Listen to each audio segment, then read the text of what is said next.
Hey now, what up? It's time for basketball action on the YouTubes via the Brain Drain. Indeed, we are getting live and fired up for a game that's going to be at Neville Arena. Bouncing over to our game thing here, I threw together a graphic just a little bit ago about how they're going to replace Broome. He's going to be out tonight, of course, with that left ankle injury and sprain. Cardwell had 25 minutes the other night. Chaney had 22.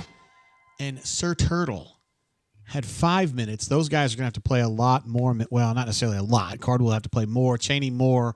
Turtle going to have to play a lot more. They got to find a way to just make things work without Johni, because he's really the central element of everything that they do on the basketball court. Chaney's going to start off with a miss inside, but then he sticks it back. Stick.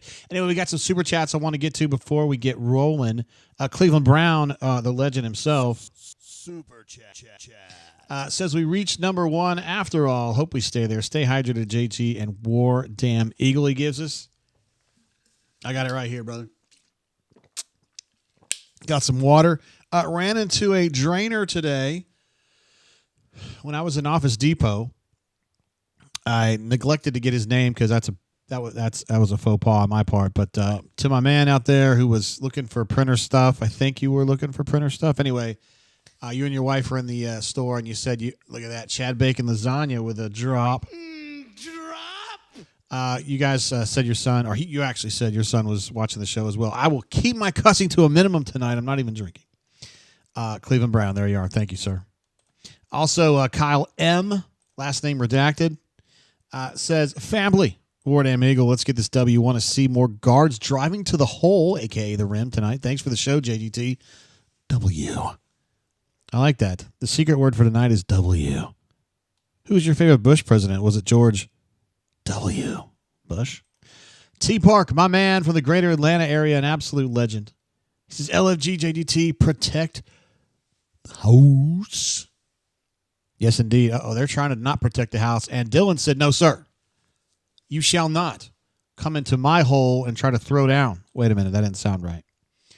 Feel like a stranger also jumps in with a super chat as well. Says, word up. Much love to the Drainers, Swoogans, and Tates, LFG. Let's get this dub. Looking for Chaney, Chad Bacon, lasagna, and Jakai Howard tonight. Stay on color commentary. I shall do that.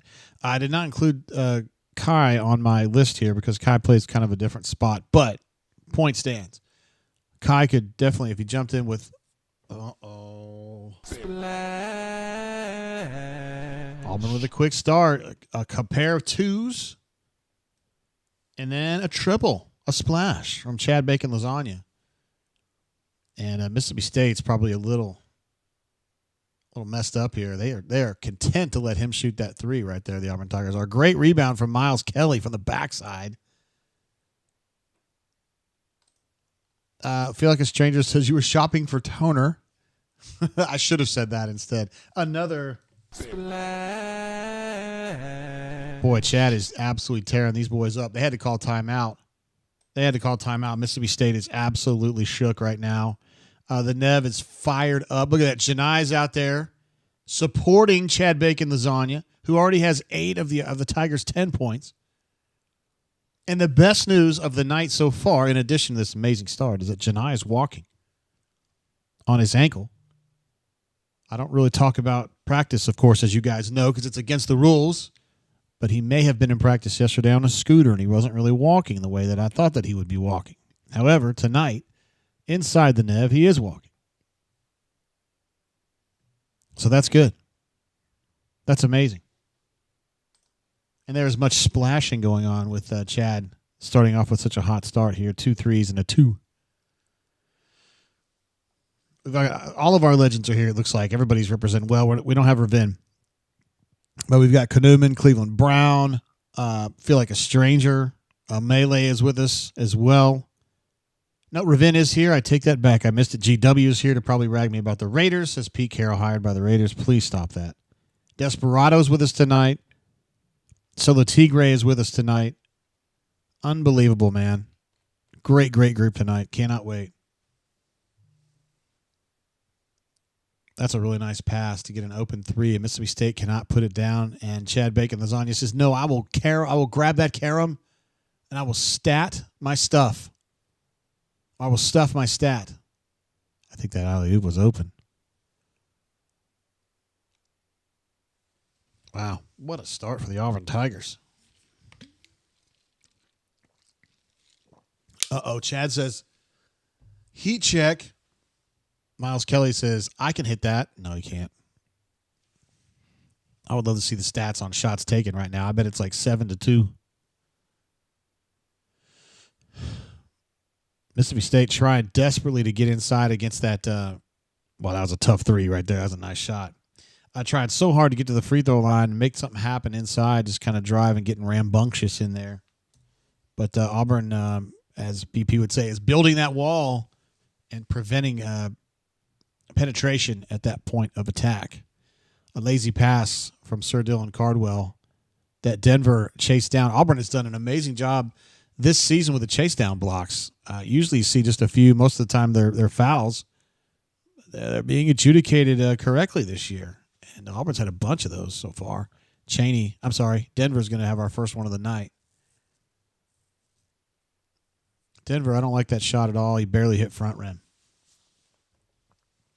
GW says, me and all my Raiders content is always here, Drain, an equestrian event, and I will be jerking your chain about the non-readers, a.k.a. Raiders. I appreciate you, G. I appreciate you always taking the time to make fun of the Raiders because they certainly deserve to be made fun of. It's a joke. No, Auburn getting sloppy on the attacking end. There's another turnover. It's 2 turnovers and 3 possessions. Just doing a little inside-out game. But Auburn seems content to let certain guys shoot threes. They're scouted well. And both of the open threes that Auburn has conceded willingly have been missed badly. So, looks like Chad Bacon Lasagna might have gotten slapped in the face, as the French would call it, the visage.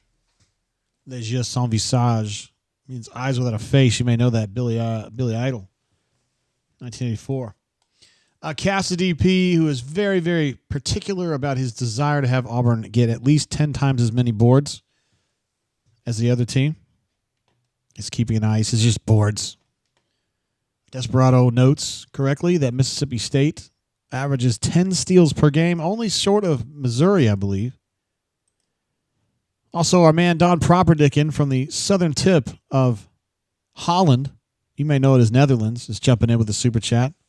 Super chat. It just says Drain. We're glad to have you here, Don, representing Holland and really all of Europe with your fantastic viewing, your knowledge of the game. You're very quiet about the things that you know about the game because you don't want to show anybody up, and I appreciate that about you. That's a very Dutch thing of you to do. Small Victory says, Ward Amigo fam, love the start time. I was telling Courtney earlier, I hate this. Well, I don't hate the start time. It could be better. I wish we could start at 7 because 8's too late and 6 is too early. So, but if we go to 7, right, then we're going to have to go to 5 on the front end, and that ain't good. So we'll just go with 6 and 8. I don't know. Mike 7677 says we get up big and get sloppy predictable. That does kind of predictable, right? Auburn is kind of a wax and wane type ball club. They get going, and then they kind of stumble a little bit. Not really stumble. It's like they just kind of lose focus or whatever.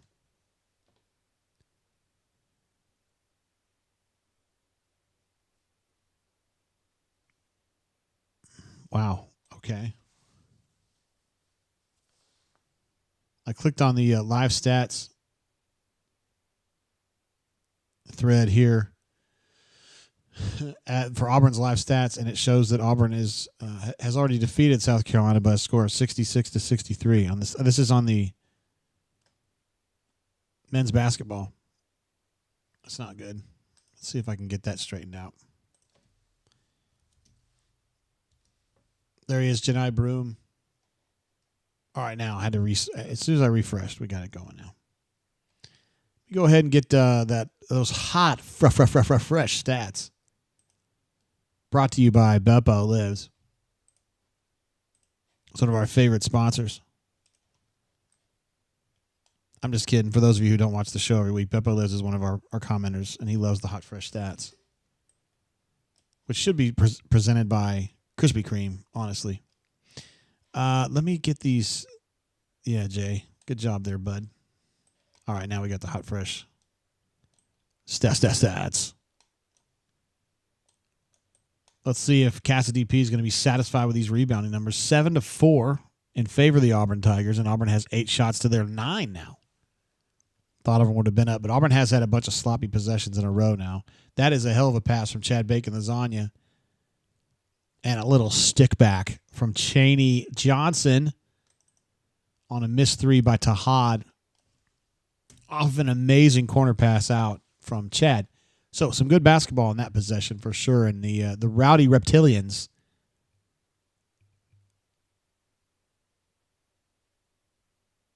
are cheering for the Auburn Tigers tonight. Mississippi State with a panic 3. Miles Kelly with a second board. That was a nice board. That was a nice dish right there. Cheney got fouled while shooting, and he's going to go to the line. You love it when the Auburn Tigers get to the line. I'd like to see him get to the line 20 times tonight. That's what I'd like to see. GW says, JGT, do you want Dion for head coach of the Raiders? Sports Illustrated is saying Pete Carroll or Dion will be the next head coach. Dion's not even in it. Stop that. Cassidy P says, SEMO time.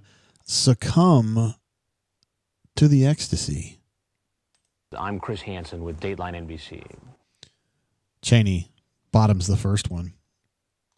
And Auburn's first free throw is good. If they just stop here, it's 100% for the rest of the night, and I think we would take that, right?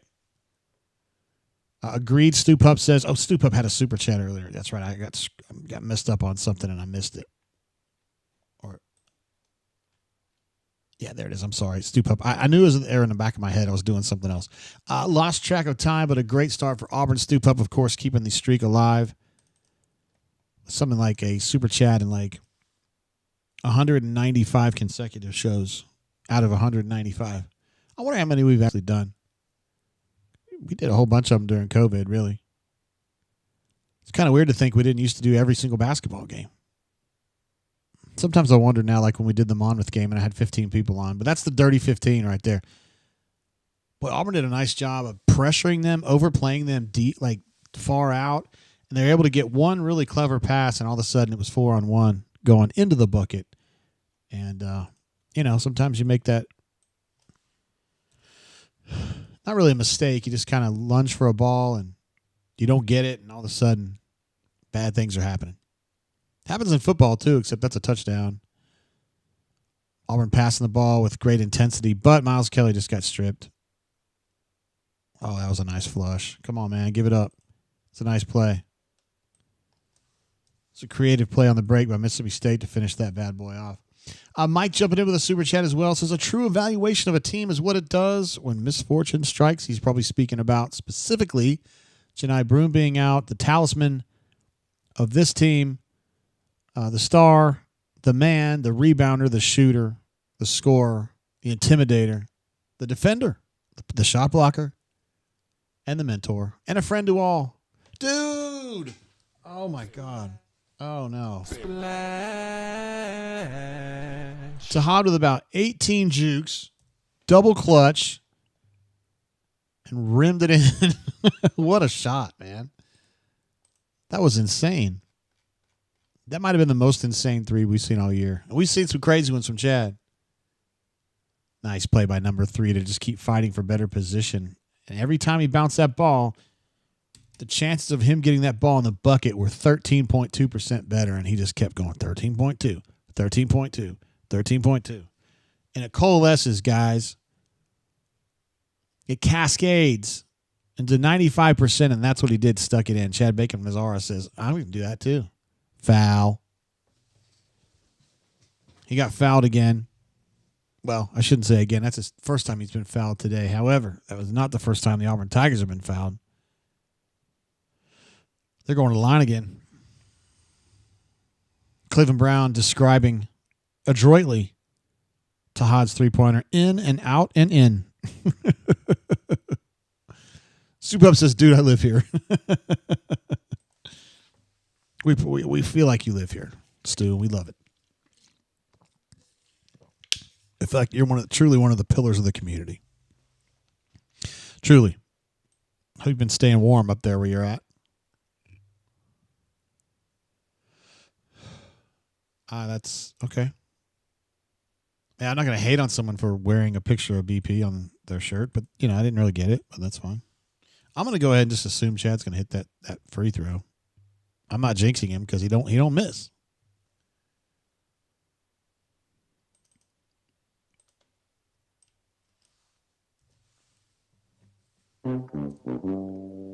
My bad, guys. I'll never do it again.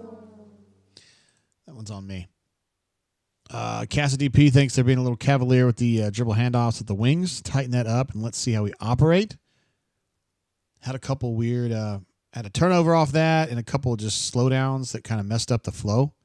So, yeah, I agree. Need to make some changes. Could have been a foul right there. Number 3 with another twisting, death-defying stick back. And Mississippi State is now fully recovered from the onslaught that welcomed them to Neville Arena. A 10-0 start for the Auburn Tigers, now 18-13 in favor of Auburn. I thought that pass was going out of bounds from Dillon to Tahad. Mississippi State doing a nice job of creating some havoc with their man defense. Auburn's shot selection has not been stupendous lately. And it's probably not going to get a lot better with Simo in there.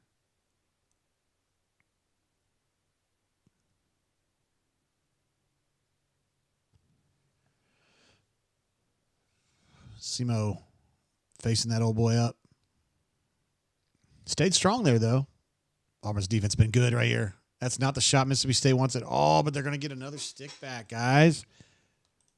I think that's 3 or 4 now. For Mississippi State, that's just effort, man. That's want to, and I know Cassidy P is not happy. He wants to see more strength. Strength. My bad on that, feel like a stranger. I won't do it. I had no idea he would miss another one. How do y'all follow the game and JG and chat here all at once?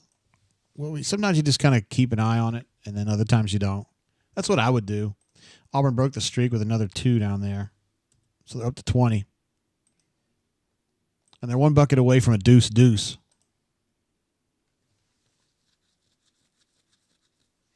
All right, so that's going to be another media timeout. Damn, Tahad, I thought he might have gotten his hand on that, on the block on that drive, on the alley-oop, I should say. Let's get some hot, fresh stats and see what we're looking at. Auburn had a nice first segment. The second segment, my guess is going to be we don't like the looks of it very much.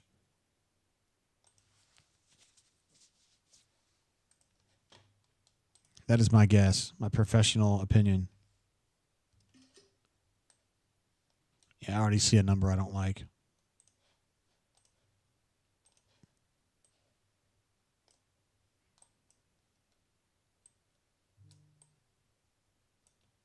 Yeah, what I don't like is Mississippi State with 15 points. That's annoying. I mean, I knew they would hit 15 tonight, but I thought it would be a lot later after that 10-0 start. Let's see. I like looking at assists to turnovers. Mississippi State, 2 assists, 1 turnover. The Auburn Tigers, 0 assists, 3 turnovers. What is that? That's extremely unlike Auburn. That is the most non-Auburn stat line I've ever seen.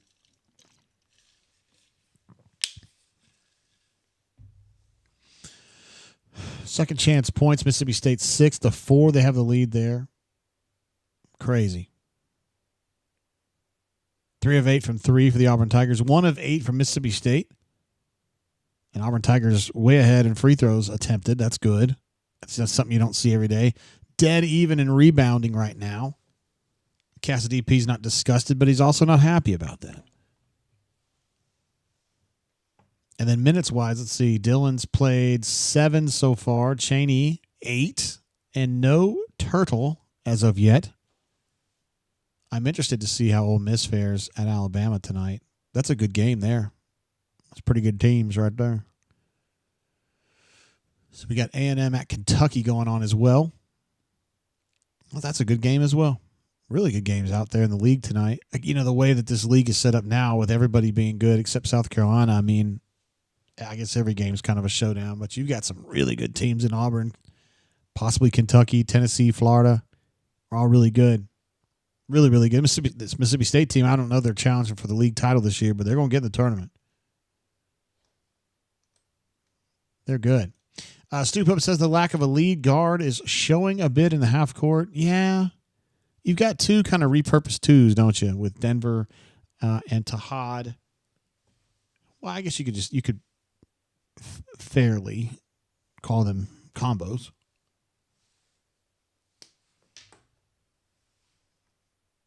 I saw Desperado make a reference to BYOB, and all I can think of is System of a Down with their song BYOB, which I think meant something a little different. Desperado says for him, it's bring your own bucket. I think for System of a Down, it was bring your own bombs. Mike says everyone's going to press us inside until Johni gets back, or there is an alternative. You grow a pair down low. Grow a pair. Sound off like you got a pair. I'm Gunnery Sergeant Hartman, your senior drill instructor. You are all equally worthless.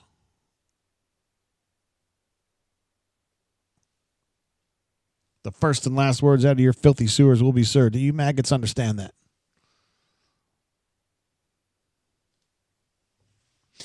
Let's see. Cassidy Peace is Too Tall Miller, able to suit up and give us 6 minutes tonight.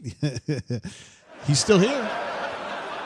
As Brian Stoltz reported earlier today, he's going to be back. So that's good. That adds a little bit more depth for the football team. I don't know what it means for basketball, Cassidy P, but he certainly has the kind of body you'd like to see. Maybe get in there with like Kyle DeRozan many years ago and give him a few, slap a few fouls, a few wrists, maybe punch a guy in the nuts, maybe in the gut accidentally choke a guy like Aminu Timberlake. That was a nice tip slam. Yet another stick back for Mississippi State. That's 4 stick back buckets for them already. We're halfway through the first half, which means that we're a quarter through the game. I don't know why I said it that way. It's confusing. A little bit stagnant in the half court right now. And Mississippi State's not really doing anything unusual. It looks like regular man to me, although they are pressing a little higher than you would expect. So Auburn, oh, God. Chaney with an air ball. I don't like Chaney shooting threes. Satoshi is in the hizzle tonight. What's up, bro? Killing us down low, he says. And War Eagle 0008 would like to know why can't Auburn box out? Auburn definitely having some issues with that. It's a mental thing, and Johni obviously is an important part of post-rebounding position, so you're going to have to be a little more tight with that. I saw Kai's checked in. So you've got Denver and Kai in there with Dylan, Chaney, and Tahad. Chaney playing 4, which is where he's probably best. Dylan playing 5. Dylan has no turnovers, no personal fouls, so that's good. If you remember, there were many years there where Dylan couldn't stay in a game more than about 12 minutes because he would foul out or be a threat to foul out. All right, so I think what Stu Pup was saying earlier, that's a really nice drive by Denver. What Stu Pup was pointing out earlier is these guys, Mississippi State, is going balls out on their man, and they are pressuring the shit out of the ball high, right? So, because they know, like we know, that Auburn's situation at primary ball handler is a little bit skittish, right? Auburn doesn't have great dribblers under pressure. I do like what Denver can do in the scoring game, so to speak, and I love what Tahad can do in the scoring game. So their key is they've got to keep them above the free throw line with this pressure. And I think that the key could be somebody on the wing, i.e. Kelly, i.e. Akai. Oh, this is interesting here. Oh, my goodness. Drop. Denver drives the lane, and Dylan got a little alley-oop action there. You've got Miles Kelly and Kai playing together, which is a very unusual. Those are 2 wings, so I guess you're playing with Miles Kelly at 2 right now. Oh, little splash action. There you go. We've talked about this many times. Auburn has serious major league spurtability, and that's what you're seeing right now with Miles Kelly hitting a 3 right there. Auburn puts together I think that was 8 points in about 30 seconds, maybe 40 seconds, and knocks. Look at this, Kevin from The Office. Knocks Mississippi State backward again, and I think that's a timeout from Mississippi State. They got a little panicked. That's twice now Mississippi State's had to call a timeout under pressure. Oh, they're calling that okay, so it's Mississippi State did call a timeout, but that's going to also be a media timeout. It's going to be extended. They wanted nothing of that. That's 7 points for Auburn in less than a minute. And that's just absolutely worst case scenario for Mississippi State. That's the second time in this game Auburn has just curb stomped them in a matter of 1 minute. And they got to be careful with those. It seems like every time they get a little turnover prone, Auburn is just ready to pounce. And that's not surprising because with Johni out, the strength of this team, I'd have to say, would be the guards, right? The wings. Guards and wings. You know what I mean? And that means that Auburn is going to be even more intent than normal about getting out in transition and trying to use that speed and that length to put something into Mississippi State's face. Like in Spinal Tap when they smell the glove. You put a grease-naked woman on all fours with a hand shoving a glove in her face. Yeah, Damon says that was a great response. It sure was. A game that was getting a little wobbly, right? It was getting a little close, and then go. Go. P-Pass says, Auburn has that 90s UNLV look to them. Interesting. I hadn't thought about that. I have to think about that a little bit more deeply. The 90s UNLV. Are you talking about the J.R. Ryder UNLV? Are you talking about Larry Johnson UNLV? Are you talking about Armand Gilliam UNLV? Yeah, this is what started it right there was the alley from Denver to Dillon. Little block city from Cheney right there, although Dillon may have gotten a little piece of that. And Miles Kelly says, how about some of this right here, Big Daddy? Aura Team says, I'm not going to say what I was going to say. It was going to involve something that I shouldn't say on the air. Because sometimes there's kids watching, and I don't want to be that guy, you know. There's no need for me to be that guy. Ravin wants to know how many games in a row that is for Denver to have a block. That's a good question. It seems like he always finds a way to get one in transition, doesn't he? Clemson hires Tom Allen. That's interesting.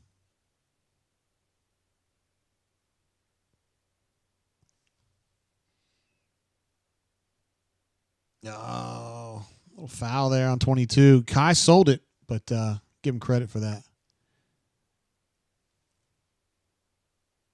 Yeah, for sure. P-Pass says Larry Johnson back in those days, if you blink and it was 10 points. Yeah, this is back. He's probably thinking super early 90s. So like the 90 Final Four team or the 91 team. Super, super fast scoring ball club. Don't like that shot from Denver. That's the kind of shot that he used to shoot at FIU because they needed him to. At Auburn, they don't need him to. They need him to take the time to get better quality shots here. Sometimes he slides back into that old routine, but he usually he'll pop right out of it. Kanuman says Cheney seems like a heck of a dude. He has to be an incredible teammate. He really is. He really is. Cheney's the best of us. He's forgiving, friendly, but intense, and sets the tone with how hard he works and how much time he puts in. Look at this. D. Lucky is in the house, one of our pillars, and he says LJ, a.k.a. Grandmama, was his favorite player back in the day. Larry Johnson was an absolute mess in college. In the pros, he kind of got derailed in a sense because he got sent to the Hornets, who were just not very good, and he never really had a chance to shine in the pros, in my opinion. But he was really something else at one time. He really was. I think he wore number 2. It was definitely a single digit. Him and Chris Webber were kind of like the really good bigs in college ball back then.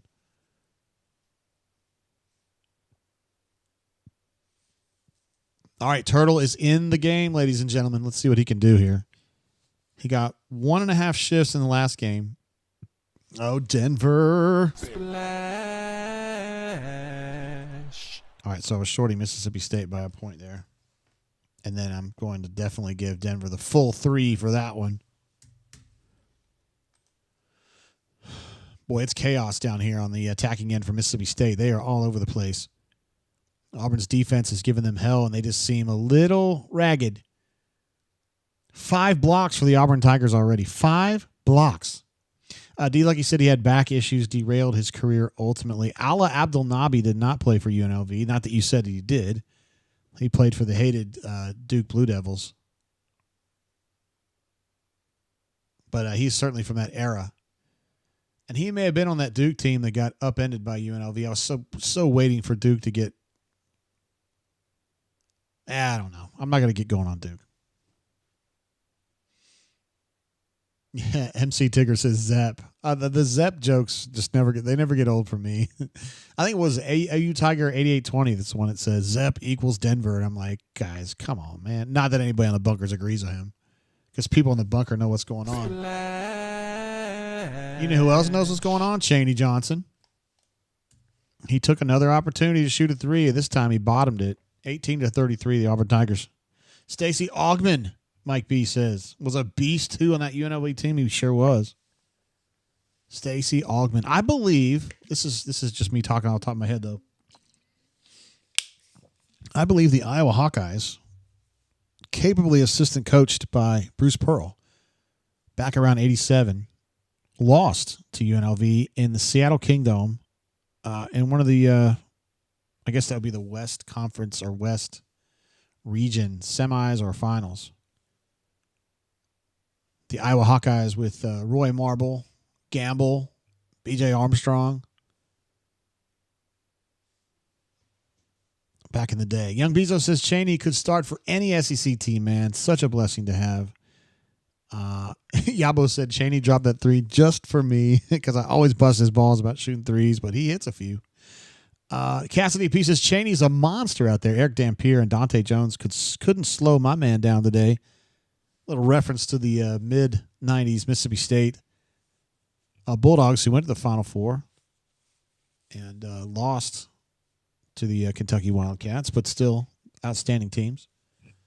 Speaking of the Kentucky Wildcats, they are represented on the sideline of Mississippi State by Scott Padgett, who I believe graduated with me in 1998.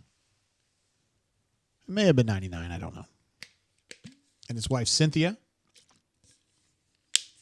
who was an outstanding volleyball player at Kentucky, came to Kentucky from the Denver suburbs, and despite being about 5'9" or 5'10", she was an outside hitter and a good one. She's very bouncy. Mike says, Tark is my all-time favorite coach. I got to do an interview with Jerry Tarkanian on the phone back in the 90s. It was a high point in my career. And I am too a very big fan of Jerry Tarkanian. I did not like the way he was portrayed in Showtime, the HBO miniseries about the Lakers. Portrayed him as a real kind of a sleazy douche, and I don't appreciate it. He was my friendly uncle who used to suck on towels. That's how I knew him. And if anybody else says anything different, I'm going to not do anything about it. Alabama, UK this weekend. That'll be a showdown. The Auburn Tigers are taking on the Georgia Bulldogs this weekend at Georgia. Oh, wow. Oh, Chaney says, I don't think so. Chaney says, no. No, it's not going to be that easy. It's not going to be that easy. Auburn's rim protection this whole year has been really good. You know, it used to be there was like a couple dudes. You go all the way back to the team that lost to Syracuse. You know, it was Kyle Davis was the one blocking. That could be a foul.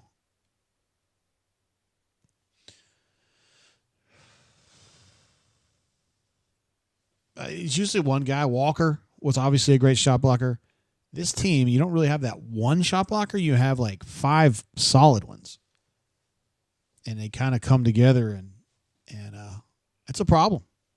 Not for Auburn, but it's a problem for everybody that's playing Auburn.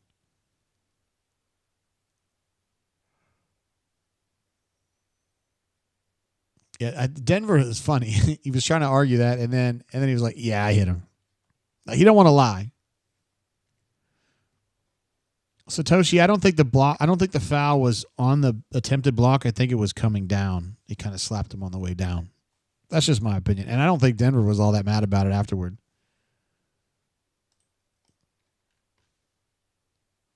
All right, so Hubbard hits all three and gets Mississippi State a little 3-point burst there. That may have been a behind the back or a no-look pass behind over the head from Chad to Miles Kelly, who just absolutely shanked a little easy shot. I don't know what that was all about. Uh-oh, he's going in, and he's getting his shit packed. That's what he's getting right there. No, sir. I think ESPN just had a stat up that said they've had no buckets in 5 minutes. Now, they've had the free throws, but they haven't had a bucket. It's a long time for a team like Mississippi State to not have a bucket. Outside of that weird funk that Auburn was in from about the 17:30 mark until the 13-minute mark, the defense has been really good.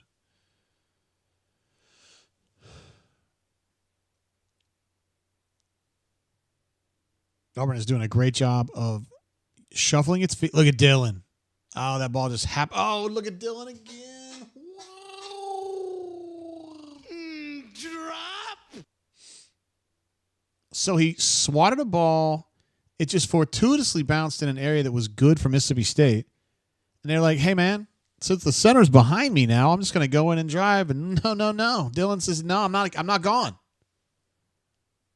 There's two of me out here, bro. He just broke his heart in two. That's what happens when you come to the Nev, man. You might get your heart broken. You also might get your balls kicked. It's your choice. All right, hot, fresh stats coming right up. And I'm hoping to see some peripheral numbers here that get me really excited, i.e. some blockage, some stealage, some points in transitionage. Can I even say edge on that? No, I can't, but I just did.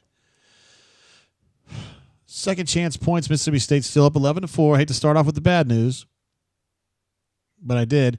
Points per possession for Mississippi State is 0.82. Auburn Tigers are 1.3. That's exactly where you want to be. Blocks, Auburn Tigers have 9. 5 different players have a block already in this game, including Chaney Johnson with 4 swats. 4. Mississippi State has 0 blocks. 0 blocks. They do have 4 steals, and that's kind of one of their things. Auburn from the floor, 52% from the floor. 6 of 12 from 3. That's pretty good. 3 of 4 from the free throw line, and those 4 were early, so they haven't been to the free throw line much. But, when you're shooting 52% from the floor, you don't really care too much about that. 1 of 11 from three-point range for Mississippi State. Not great. Cass DP will be a little bit upset with Auburn being -4 in the rebounding category, but that's just life. 2 assists and 4 turnovers for Mississippi State. That is, I believe, 4 turnovers with 0 assists since a 2-assist start. The Auburn Tigers, very, very oddly, 1 assist on 12 buckets. Now, they had a low ratio of that in the last game, which ultimately wasn't a big deal. They played great, but and they're playing fine tonight too. I mean, they got 33 points here. Probably on pace to score maybe 45, 46 and a half, and that's great. But to have 1 assist on 13 or 12 buckets, is just very unusual for Auburn. Playing a little bit of an isolation game. But in general, this is a nice group of stats right here. Playing some good basketball.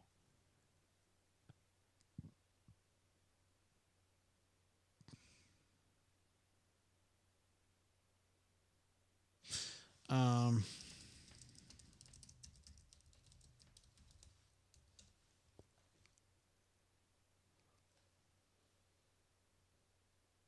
right. Had to answer a question. Apparently, Bubba Thompson from the Cincinnati Reds is going to play at South Alabama football next year. She was just like, how can somebody do this? Chaney. Man, he just spun that dude and got him in a bad spot and was like, I'm going in. And put 2 on the board. Boy, Chaney is having himself a day. Is he not? And his defense has been good too. I mean, he's rebounding.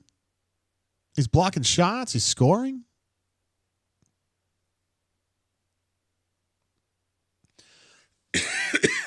Oh, this is going to be an alley-oop right here. Oh, no.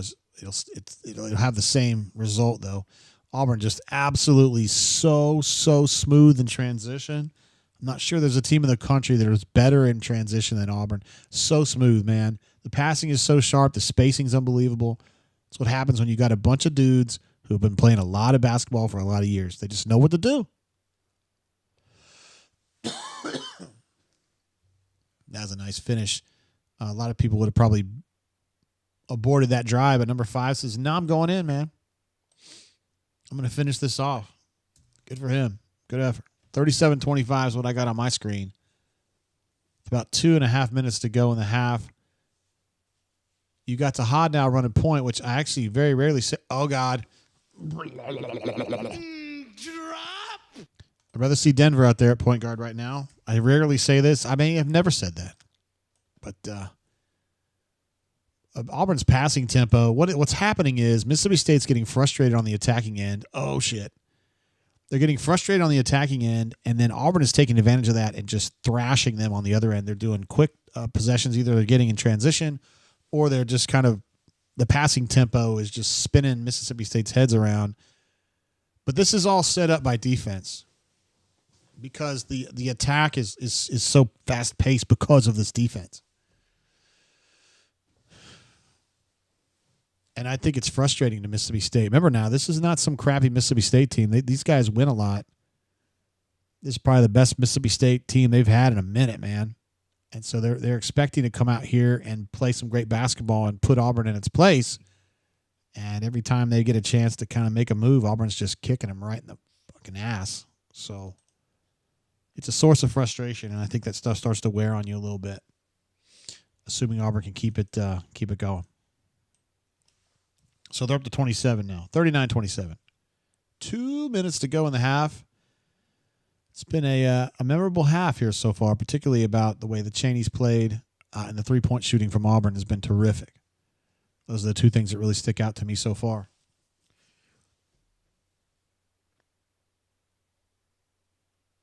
I did not like that shot from Chad Baker, but you know what? Doesn't matter.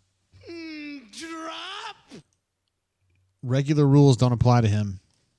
He's the best bad shot maker in the country, and probably the best I've ever seen. I just don't understand he's just unconscious with the ball in his hands.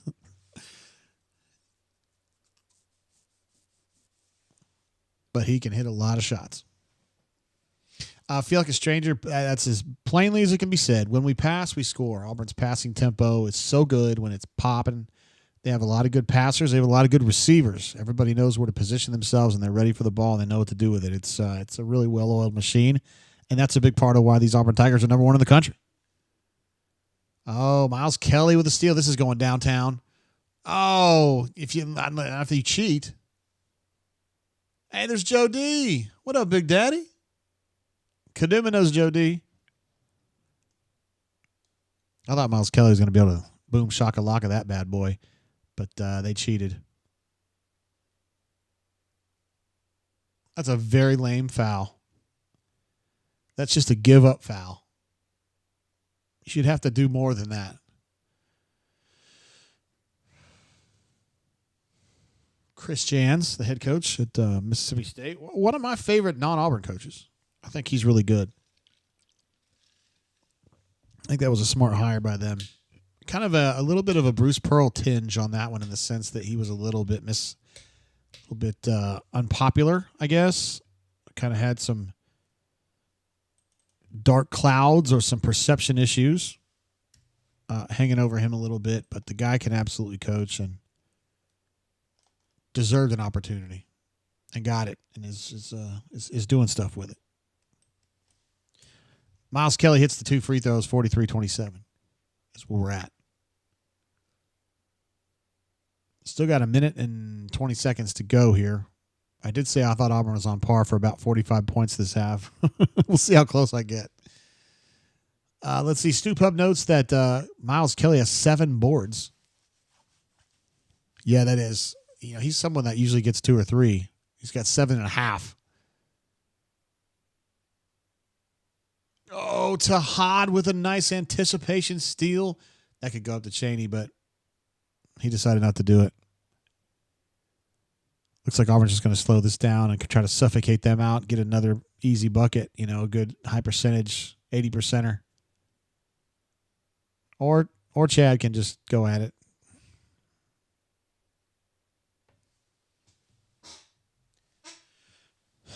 Don't let this possession bog down, guys. Anonymous, what up, bro? Says, I guess we're not just Janai. I would agree with that.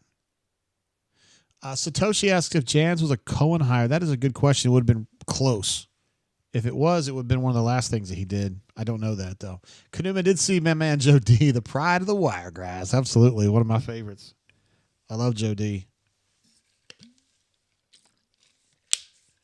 He's a good dude.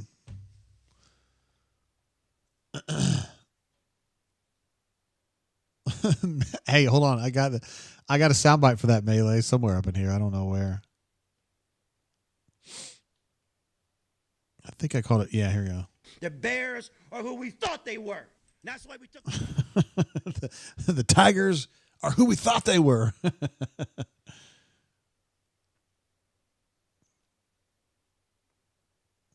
Well, Janai wobbling a little bit on that ankle, but it's to be expected. Just glad that he didn't have any major damage on that. No torn tendons or broken bones or anything like that. So, Tahad was trying to go like a backhand left-hander. Usually he tries to finish with his right hand in that scenario. Mississippi State's still having a hell of a time just getting the ball moved around on the attacking end. Boy, Chaney doing some work right there.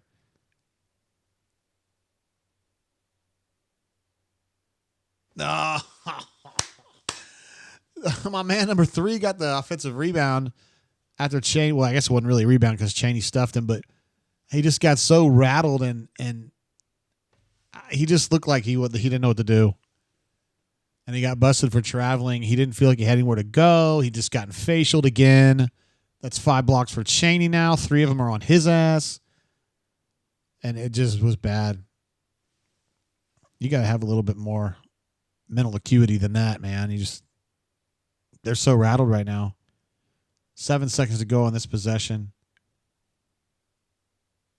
Chad Bacon lasagna. Holy shit. I did not like where that was going, and Chad does what he does, which is take a ball and put it into the basket. Oftentimes with his body off kilter, twisted, a parabolic shot that damn near hits the rafters, whatever it takes. And he just finds a way to put it in. Look, they're doing the Lutzy. Wow, what a way to finish the half, guys. Good golly, Miss Molly.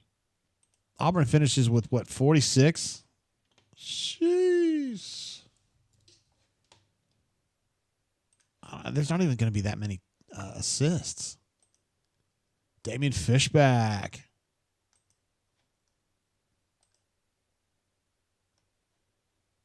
The man, the myth, the legend. The Auburn Tigers finished with 4 assists on 17 buckets. You say, JG, how do you know? Well, I've got the stats in front of me. That's why. And I'm about to put them in front of you.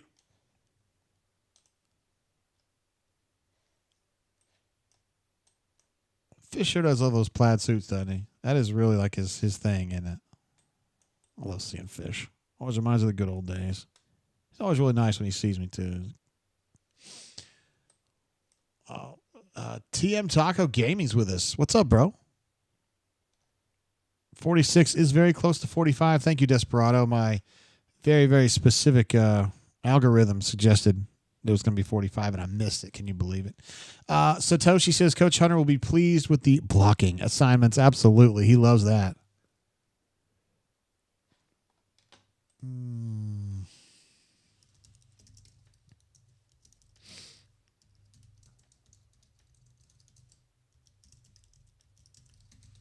So I was trying to explain to Maddie. She doesn't understand if that's ever happened before. I said, does it ever happen that a baseball player went and played football? I'm like, yeah, it's happened.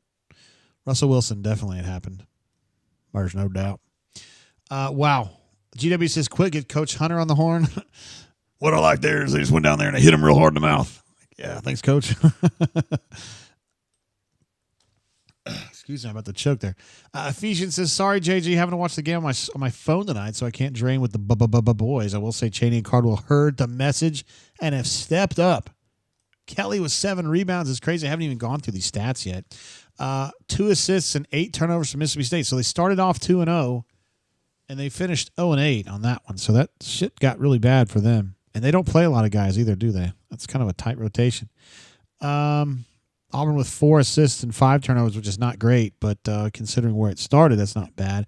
4 assists on 17 buckets is really weird. It's not Auburn basketball at all, but 46 points and a half is Auburn basketball. 7 of 13 from three-point range is Auburn basketball.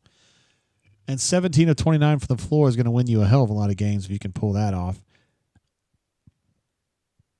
Auburn -4 free throw attempts, which is a little, I know it's going to bother Pearl a little bit, maybe. Also being -5 in the rebounding category is something that's going to bother Pearl. But again, you don't want to fuss too much. 11 offensive rebounds for Mississippi State. As you guys know, they got a lot of stickbacks there. There was a rash of stickbacks there in the middle of that half. And this is something that was a problem in the last game, right, where they gave up, I think it was 10 offensive rebounds in the last game in the first half. Came back, and I think they only conceded 1 or 2 in the second half. We'll see if they can make a similar kind of adjustment tonight. I do think Mississippi State is going to be more of a problem on the boards because even though they aren't necessarily quite as physical as that last team, they've got more dudes that can get in there. Spicy P in the Hizzle. What up? Spicy P, who was unjustly banned from the chat for way too long, and that's 100% on me. Glad to have him back stateside after his trip to the United Kingdom. Canoeman slyly says, how was the trip? I bet Canoeman's been to UK many, many times. Many, many times. Many times. Stu Pup says, didn't see a 19-point halftime lead, but I do think the quick turnaround helped Auburn. State's legs have to be a tad heavy after that game against UK on Saturday night, which was a showdown. I believe Kentucky won that game by 2, and it was in the 90s, right? So, Anonymous, so I guess some folks were asking about what's going on with Patrick Young, why he's in a wheelchair. It's because he was as D-Lucky and somebody else, and Anonymous mentioned that he had been in a car accident, which is what it is. If they're not an Auburn Tiger, I don't love him, but he's a stud. I feel like a stranger jumps in with another super chat. Call Leor. Let's get Berman on the phone. Chad Bacon, Lasagna, and Chaney dominating. Jakai will feast this coming half, so I hit the trite. We'll take it. We'll absolutely take it. Thank you, Feel Like a Stranger. And I would love to see Kai drop a special 10 there. Yabo says, y'all hear Nate Oatmeal's Ole Miss game preview. He started out apologizing for any offense to Broome. He didn't mean it. I didn't even know what he said. Please get me updated on that one. Spicy P says it was awesome talking about his trip to the United Kingdom. Always love going to England, but the Scottish Highlands were special. Highly recommend. One of our bunks, the Welshman period, lives in the Scottish Highlands. If you want to call Glasgow the Highlands, it's not proper Highlands, but it's somewhat close. Although he is Welsh, but he is married to a Scottish girl, so it's all good. P-Pass says UK is fun. Found a side job for life over there. We are interested to hear what that is. I hope it isn't selling yourself on the streets, but if it is, that's fine. I'm not hating. Canoeman says that he's got a trip to Scotland on his wish list for the summer. That sounds fun. The only problem for me about going to Scotland is that I'd have to get there, and I don't really want to fly that far, but I'm going to tell you something. I don't think Canoeman minds flying as much as maybe I do. Desperado says, try to send a super chat, Jay, but the firewall at work is blocking. I hate to hear that, but I appreciate you giving that a whirl. Firewalls are such a bummer. Like it's like the fun police, you know. I think Alpha Tiger was talking about that the other day. Here come the fun police. Let's see. There's something going on in the family chat here or something. Oh, that's BS. They don't even know what they're talking about. Let's see. Getting back onto what Nate Oates was saying. He basically said his words were twisted and he wasn't even thinking of Broome when he said tough players come back after ankle injuries or something to that effect. Of course. Drunk Obby joking on Twitter that he hopes Janai is going to be okay coming off the bench when he's healthy again. That's funny. Goose Flat, great question. When are you going to do some more bourbon shows? So Madison, our daughter, went back to school today, and that's really the last time she's going to be home until she graduates. And then after she graduates, she's going to work because we're putting her to work. So that means that, according to my wife and I, we are now we don't have the even slightest concern about repurposing her bedroom because she's out. You know, that's a wrap. So we're going to try to turn her bedroom into the new Bourbon Blend headquarters, I guess. Yeah. And then at that point, we will be back ready to go so that I can get the show ready and do everything for the show, and Courtney can just show up and be pretty. That's her job. And Courtney's corner, of course. Raven says, when's the next bunker meetup? We are going to be doing that. I don't know if Chip has mentioned it officially. I think we're going to do another Chip thing in April, late April.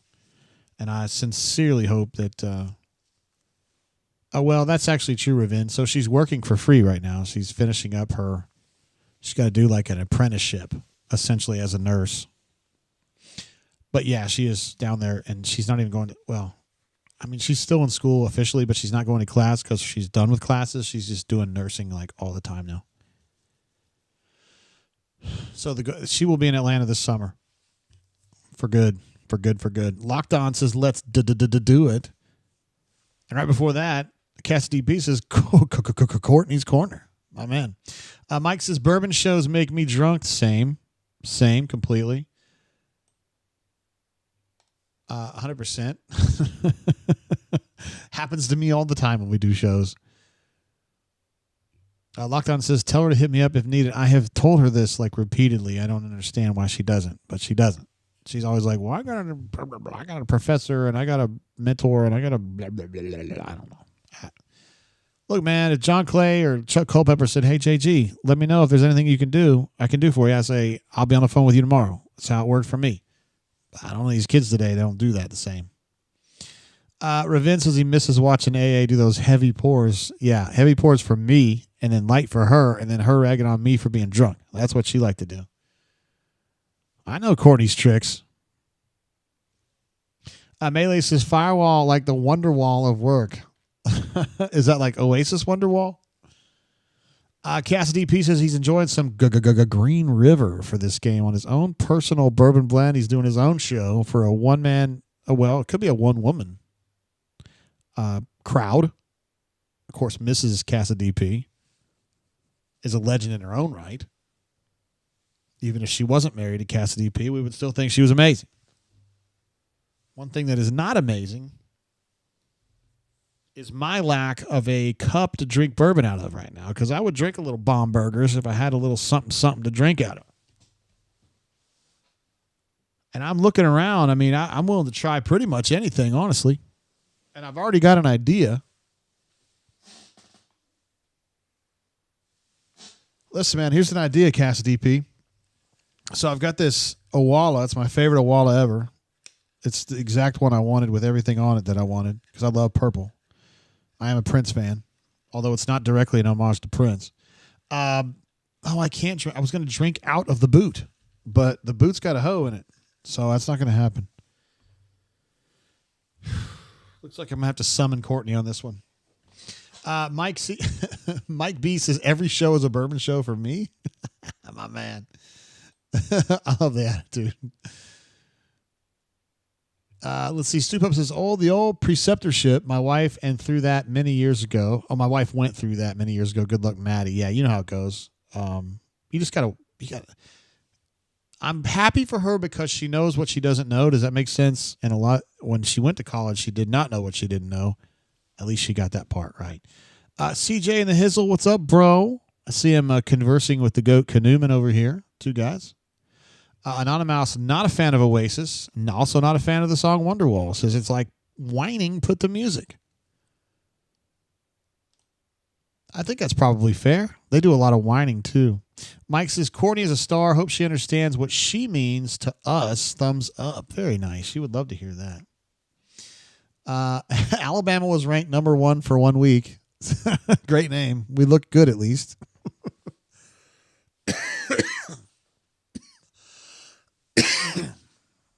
Here we go. Mike says, I'm sorry. Yabo says, Wonderwall is so good. How about just the music, no singing? Yeah, was it Liam and Noel just fussing at each other all the time? Just really ended it for me. But Don't Look Back in Anger is a song that I can really dig. But Ravince is making another taco. Anyone need anything? No. Maybe just some bourbon. Canoeman says Courtney equals badass. I completely agree. If she was really awesome, she might bring me a cup, though. Let me see if I can get one. Hold on. Hey,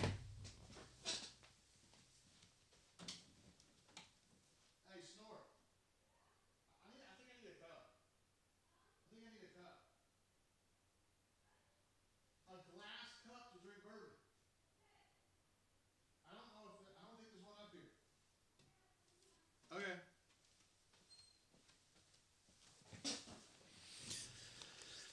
All right, guys, I got one on the way. Thank goodness. Courtney's gracious enough to come up here and bring me one.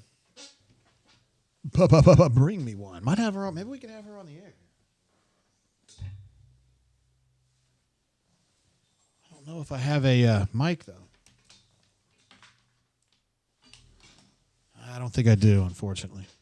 Let's see. Don Properdickin says Oasis is bullshit.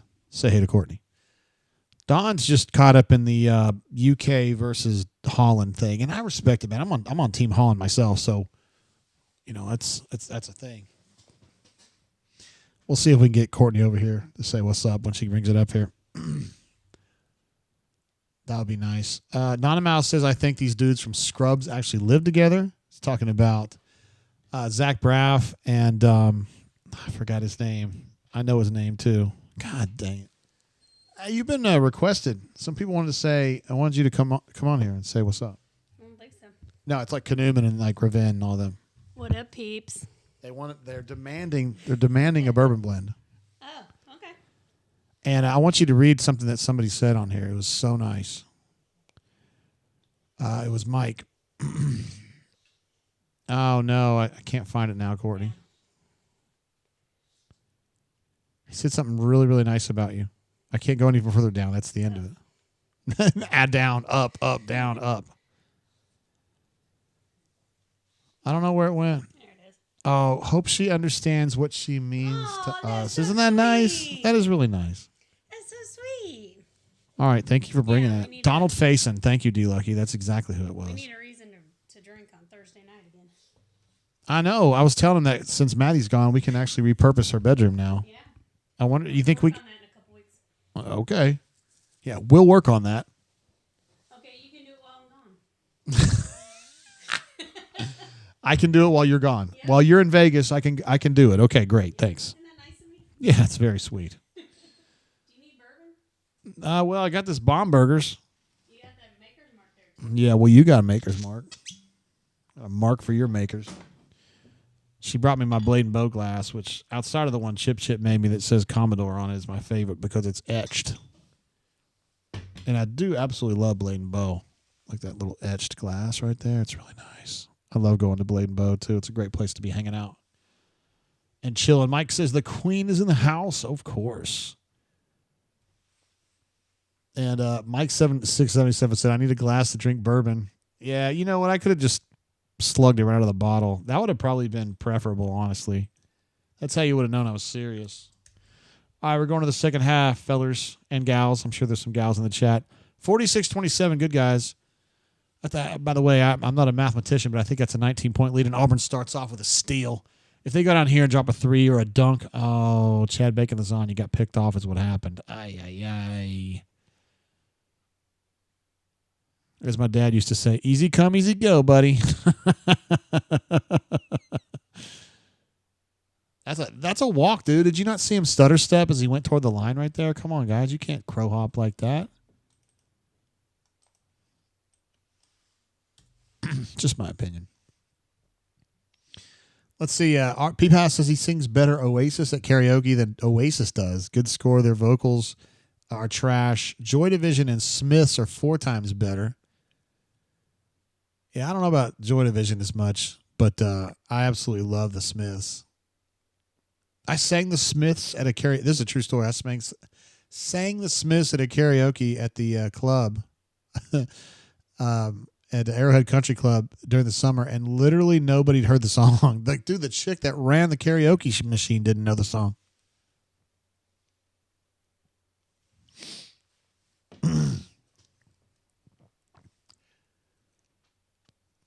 Let's see. Kaduman says Blade Bow tells, or tell, you could also say sells, but tells their story well. They really do.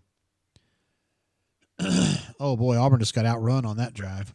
Oh, but guess what? Chad Bacon Lasagna did what he does.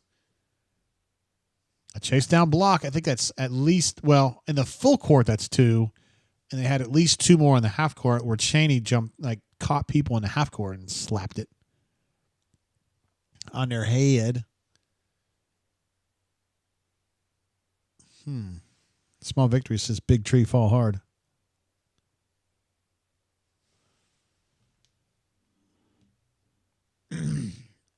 P-Pass says Beastie Boys at karaoke is hysterical. I can't think of a Beastie Boys song I would know well enough to sing it. Nice rebound from Chaney right there. 29-46. War Eagle 0008 seems just shocked by how long Chad's arms are. They are freakishly long, honestly. He's like a spider.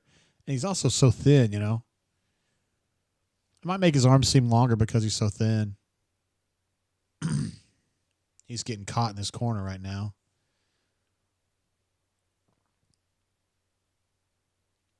Oh, Chad and not Brian Matthews are going at it, just talking. Chad loves just jabbering. A lot of times it's just static on the radio, you know.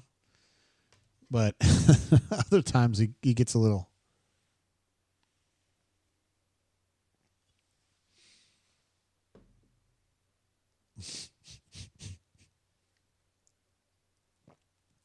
I like number 0 from Mississippi State. I like him. I like the way he plays. I like the way he handles like that heated situation. He just wants the ball, man.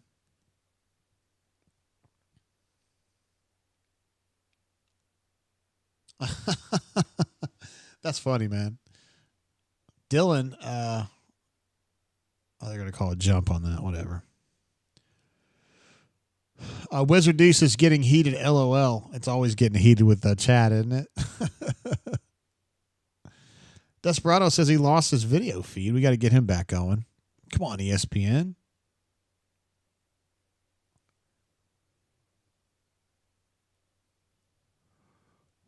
Auburn's usually good on those underneath out of bounds. Oh, but Dylan couldn't quite put that little bunny in.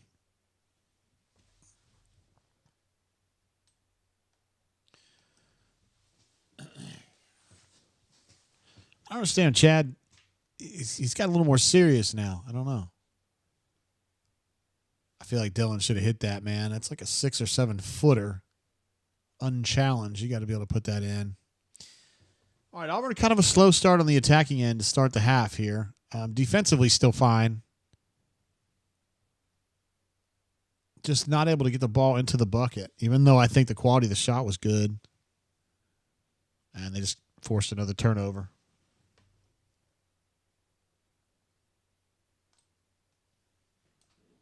Forced another turnover. The Boom Boom Room team. Reminds me of boom, boom, boom. Let's go back to my room. That kind of business right there. I don't understand what that team is. That just doesn't make sense to me. I guess I don't know what a boom boom room is, because to me that's a place where you're knocking the bottom out, and that's probably not somewhere I'd want to meet those guys. But maybe I don't know. MC Tigger getting bothered by the late whistle. By the way, I don't understand. Your name is so easy to see here as MC Tigger, but for whatever reason, I guess the way you capitalize it on the bunker, people think it's something else, and I'm always like, it's Tigger. And they go, no, it's Tiger. I go, no, it's Tigger. I promise. Read it. Oh, Dylan went up for a dunk, and he got not stuffed, but just fouled by Brittany Murphy, and wasn't able to finish the block. But he's going to be going to the line, and he can still get to 2. War Eagle 0008 says, Boom Boom Room is at Sky Bar. That may explain why I don't know that one. I have never been to Sky Bar. I'm too old, and I've always been too old. And Yabo explains it to me. Thank you. Boom Boom Room is the club. Lana Mouse says, Boom Boom Room is when you are one-on-one on the blah, blah, blah, blah block. I like it. Okay. Now that I can understand. I would definitely take Janai on that one. I tell the same story every time. Dylan spends so much time every single day of his life shooting free throws, and it seems like every chance he gets, he has those low trajectory.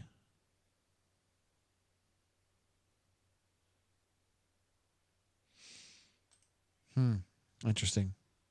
Rob Doster, who's awesome, part of the Field of 68 on Twitter, was saying that he loves Chad Baker-Mazar, and he knows that BP loves Chad Baker-Mazar, and he thinks Chad Baker-Mazar is the best fit for Bruce Pearl there's ever been. I'm not sure that's true, but I do think Bruce and Chad get along well. Russell says, late getting here tonight. Any timetable on Broome? BP has offered nothing. He was actually asked that directly in the press conference yesterday and just had no comment on it. Janai was rolling on a scooter yesterday, and he's kind of walking around like hobbling, but not on a scooter right now. So my guess is he's going to be ready for Tennessee, and it's going to be a pain tolerance thing for him. I do not expect him to play against Georgia. That was a nice drive by Mississippi State again. All right, so it's time for Auburn to lock down and have one of their, traditional 8-point surges, and it starts right there.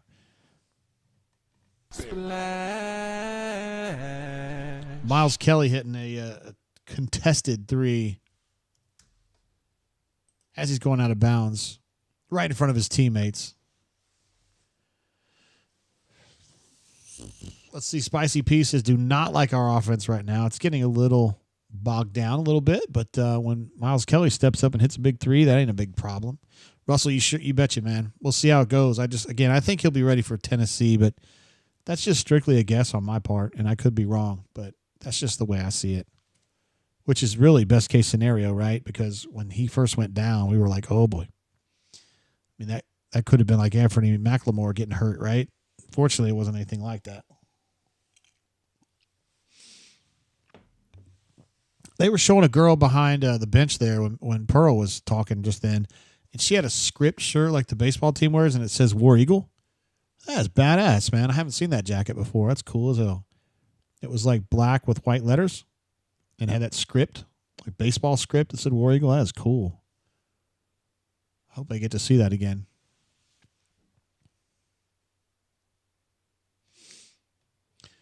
Let's see. I feel like a stranger says Matt Norlander said on CBS today, our next fans. You gotta write that one out for me again. I couldn't get that one right. All right, another 2 for Auburn, but they don't get back in transition. Kai actually a smart foul there. Fouled him right before he's about to lay that bad boy in, and looks like that's going to be the media timeout. For the 18-minute mark? Are we that far past it? Or did somebody call a timeout? Let's see what the stat sheet says. It just says media timeout, so I guess we were that overdue for one. Ron is going to be in the jungle. Okay, great. Looking forward to that, Ron. Slay. Goober. Should have gone to Auburn. But I respect him for not having gone there because at the time, this was not a place you'd want to play basketball. However, it is now. But unfortunately, Cooper Flagg couldn't play here. I don't think he would start here. So, hope he enjoys where he's at. That's whatever school he's at.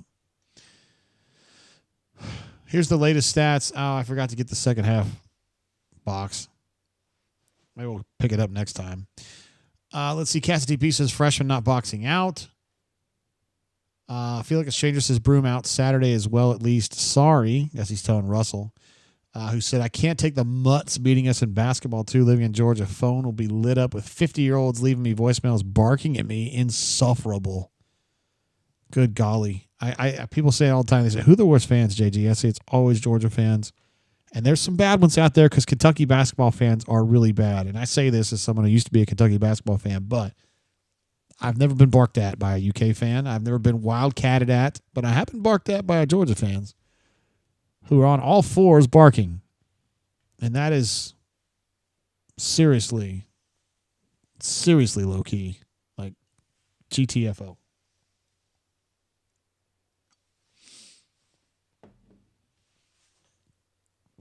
Spicy P says, so we are expecting Broome back by Tennessee. I thought a sprain like that would take a month plus. I am not a doctor.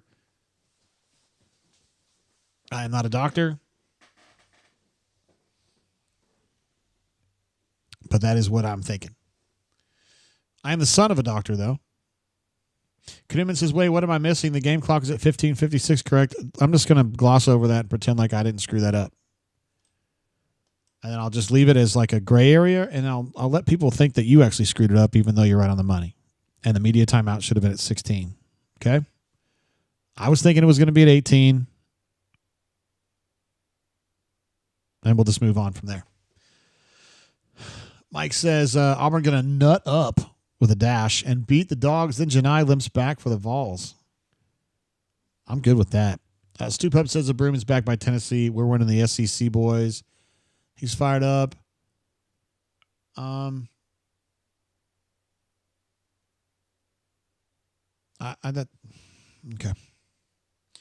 Let's see. Don says, saw Georgia car tags at Publix the other night during their playoff game. F those posers. Wizard D says, coconut bra man going off, LOL. And Mike says, this is embarrassing. Listen, man, at that age, I had no self-awareness, and I would have done stupid shit like that, and I wouldn't have done that.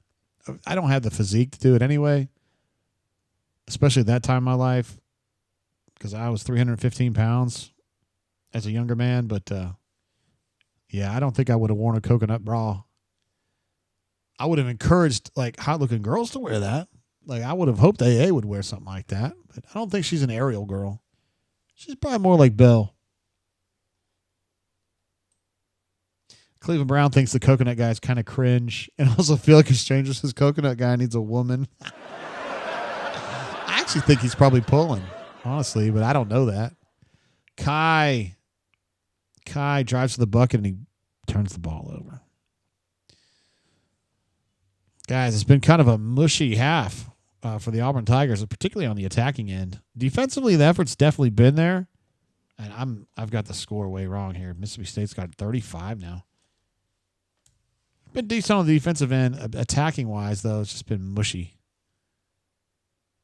Like, just kind of like they're thinking too much, and they're not just flowing. That's a nice cut. And he missed the bucket. Little short dude. It's a missed opportunity for Mississippi State right there. Miles Kelly says, missed opportunity, my ass. I'm going to take a three. But they were able to corral the carom. Yeah, I agree. Ravin says Howard is costing us right now. I don't like what he's bringing. Oh, Dylan says no, sir. I agree. Stoop Up says tough stretch, but he's playing hard. I agree. Kai is playing hard. He's got an emotional investment to him. There's no doubt about it. So we haven't really seen much of Turtle tonight, have we? We haven't had to because Dylan and Cheney have been playing a bunch, and they haven't gotten in foul trouble. I say that as Dylan picks up the foul, but he's doing all right.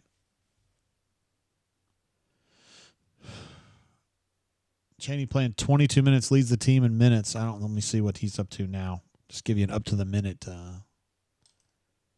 update, as the kids say. Chaney's at 23 minutes. So he must have sat down a little bit there. And Miles Kelly's got 22. And Dylan at 20, which is crazy. Dylan's got 20 minutes and 2 fouls. That's pretty good for him. I feel like a stranger says, dude ain't pulling no chick getting naked with him. It seems unlikely. I'll put it that way. But some girls are into that, man. Some girls are into that. Oh, God. Okay, good foul.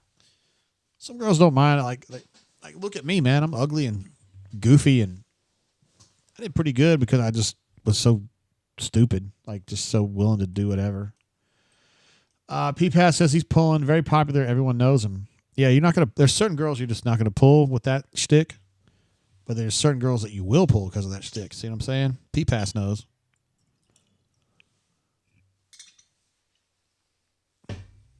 P-Pass sounds like a kind of person who's probably an attractive person who pulled on his own merit, but was aware of people who were pulling with artificial stuff like that. That's my read on it. I could be wrong. You can call me little Carl Jung over here. Oh, what a fortuitous bounce from Mississippi State. Auburn did everything right on that to defend that, and it still got in to Mississippi State's hand. Is in a very, very advantageous position there. So Auburn, it's whittled down a little bit to 15 now. It seems like Mississippi State's on a big surge right now, but I don't necessarily think that's true. I just think they're playing a little bit better right now. Chaney just pulls right up and says, you know what? Drop. I'll just hit this little 12-footer and shut y'all up. Rattles it home for another deuce. He's had a hell of a game, man. I don't know if statistically he's having the best game on the team, but his effect on the floor has just been immense. They are completely willing to let number 4 shoot threes, and he shows you why. A little brick city right there, huh? All right, Tahad out there. Miles Kelly as a 2. And then you've got Jakai still playing small forward or wing. Oh, Miles Kelly. Drop. Nice. Kind of had a messy drive to the bucket. And he said, no, you know what? I'm just going to take this ball. Oh, boy. Tahad Pettiford. Oh, goodness gracious. Oh, my goodness. Oh, my goodness. Who is Swag, baby? Who is? Oh, Prime, preach. That enthusiasm that Prime had got me enthusiastic about that windmill that he just dropped. Tahad. Goodness gracious. I don't know if Mississippi State can come back from that right there. Oh, goodness gracious. Look at Chad. Look how happy Chad is. Look at it. Coach Ian Borders is looking very, very pensive on the bench, though. Russell says, it's in Carl Gustav Young. I don't know what his middle name is, but I'm definitely talking about the psychologist for sure. I'm a big fan. I had a vanity license plate as a youngster. It was Young 1, Jung 1. I'm a big fan. Big fan of the collective unconscious. Auburn is fighting these guys tooth and nail in the defensive end right now. I know they've had some buckets, but, man, Auburn has been up their business all night long. Looks like Dylan's getting looked at in the capable hands of Clark. The outstanding trainer, DD, over there with him as well. Johni just, on the phone, on the sideline. He's all good. Says, hey, I'm going to watch this game a little bit.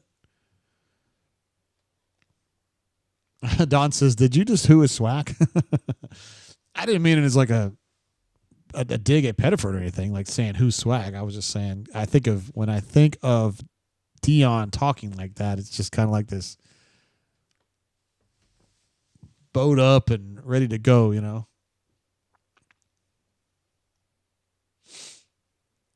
58-39 is the current tally. I don't think anybody saw this happening.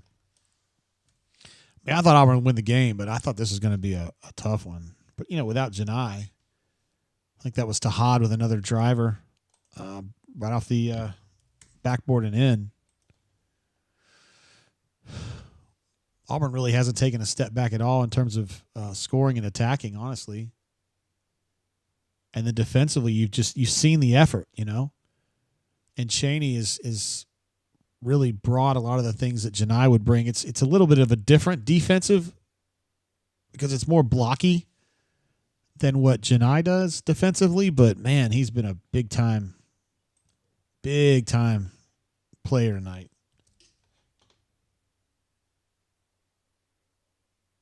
Absolutely edge.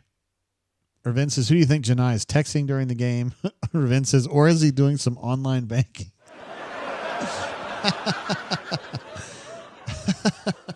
That's pretty funny. I love when I go into PNC and their whole like marketing plan at PNC is banking is boring. That's like their thing, you know. Like we're boring, and that's good. And here's why. I'm like, yeah, I get it, man. You guys got my business anyway. But I do think it's a funny marketing ploy, and it works for me. All right, here's the latest stats. And let's see. Chaney's still at 4 blocks, which surprises me. 7 boards, 17 points. He's having a whale of a game. Miles Kelly has a dub already. 10 points, 10 boards, which is probably the first time at Auburn.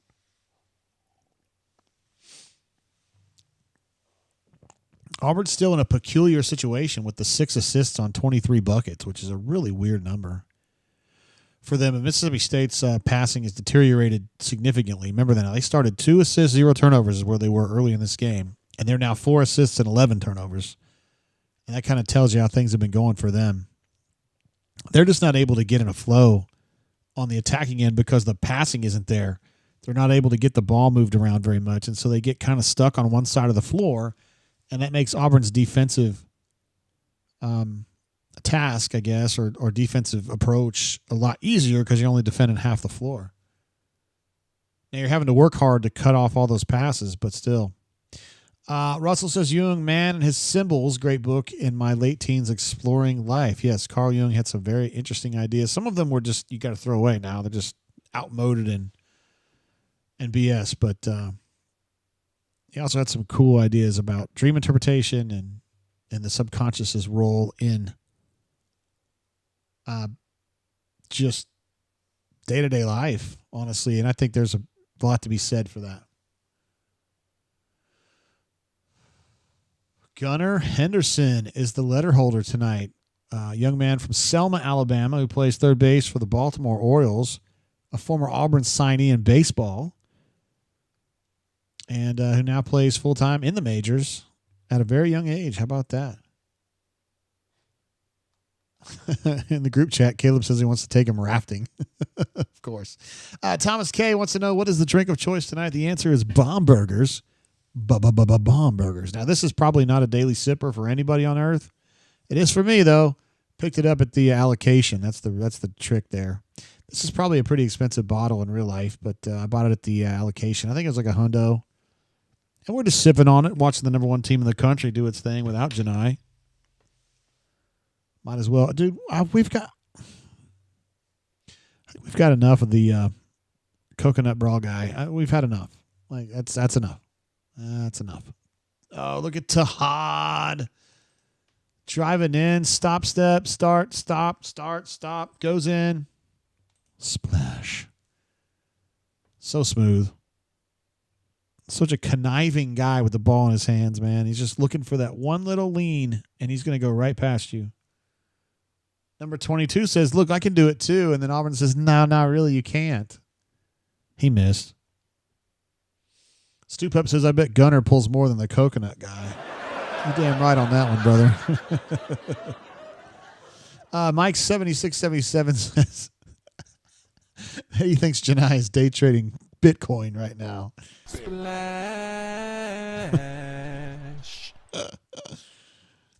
He's trading some BTC. I got you, bro. Some BTC. Really enjoyed watching Squawk on the Street this morning with David and Jim. Jim in somewhere, I think he's in San Francisco at one of those conferences. Love watching those two go back and forth. Everybody says the Inside the NBA is the best, and I really enjoy the hell out of Inside the NBA, but CNBC in the mornings really does it for me, man. Those guys go back and forth with all the passive-aggressive shit at each other. I can't believe they like each other. Yeah, Tahad with the splash. I did give him the splash. Mississippi State goes to the free throw line and can't put it down. So, I mean, they're in danger here. We're going to go ahead and give them a danger zone call right here because it really is about time. The danger zone. This is your redheads, your strippers, anyone named Tiffany. This is where your car gets keyed, you get a bunny in the pot, your tires get slashed, and you wind up in jail. I thought that Chaney was about to go downtown on somebody, right? That's a walk. Right, number 22 just walked. They missed it. I thought Chaney was going to go downtown on somebody right there, but didn't quite happen. Look at the physicality. Kai with good defense. Now the ball went in, but he did a nice job of challenging that that attacker, I should say, without fouling, and that was smart. That was good stuff. Looks like Auburn's running the Yo 4 here. Uh-oh. Simo with a bucket. Who had Simo with a bucket tonight, huh? How about that? Simo with a bucket.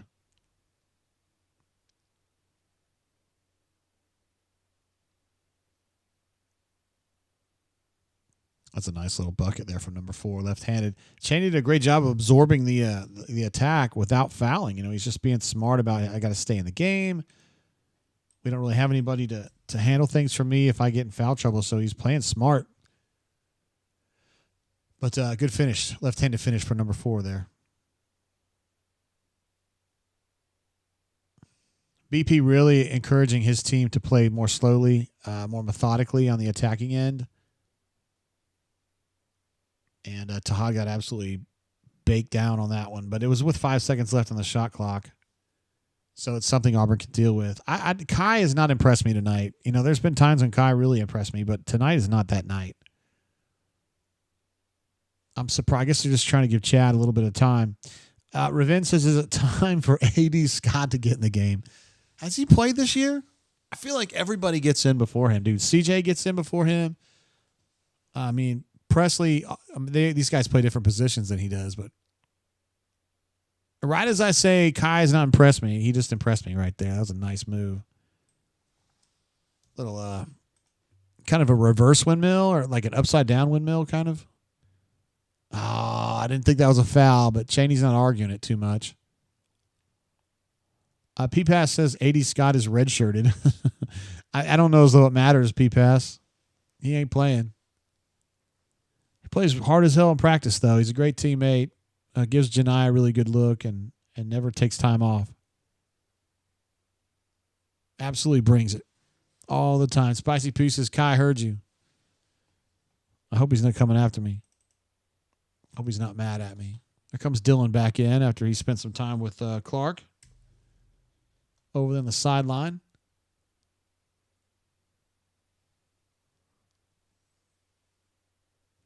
Thomas K says, I would not want to be an official with Bruce on the sideline. He absolutely lets you have it, doesn't he? He's very vociferous. Mississippi State has done a pretty good job of hitting shots at the free throw line. It's about the only place they've hit shots tonight, but they've done a nice job there. 69-45 is what I've got. Chad Baker, Lasagna about to check in. Auburn up 24 with 8 minutes to go. And BP is encouraging his team once again to just be methodical. And Tahad takes a shot with 13 seconds on the shot clock. Exactly what BP did not want to do. If they hit a 3 right now, BP's going to. I'd call it. You got immediate timeout. You don't want to burn one right here for no reason. But God, I would have an aneurysm. I don't know how coaches do it, man. I would just literally bottom out. Like I just told you to stop, and then you jacked up a 3 from 29 feet. Hit that guy. That was so weird by Tahad. Come on, man.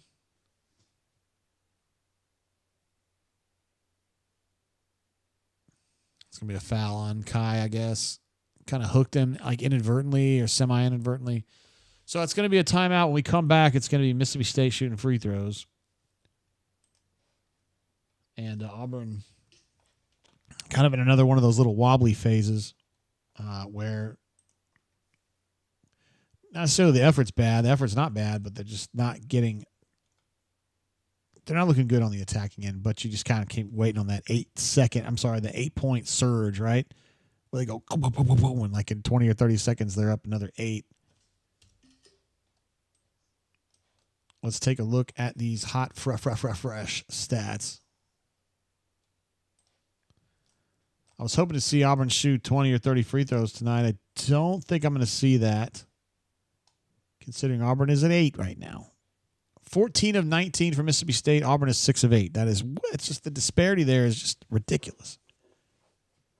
Minus 11 free throw attempts is just not cool. 5 assists and 12 turnovers for Mississippi State, so the ball handling's not been very good. Auburn is 7 and 9, which is bad for them. 9 turnovers for Auburn at this stage in the game is just way too many. Well, it's not way too many. It's just too many. But Auburn is shooting well from the floor, 58%, which is terrific. 9 of 20 from 3. They've been good from 3 all night long, so that's a good thing too. 7 assists on 27 buckets is just bizarre. It's going to be one of the lowest ratios you're going to see all year, I would imagine.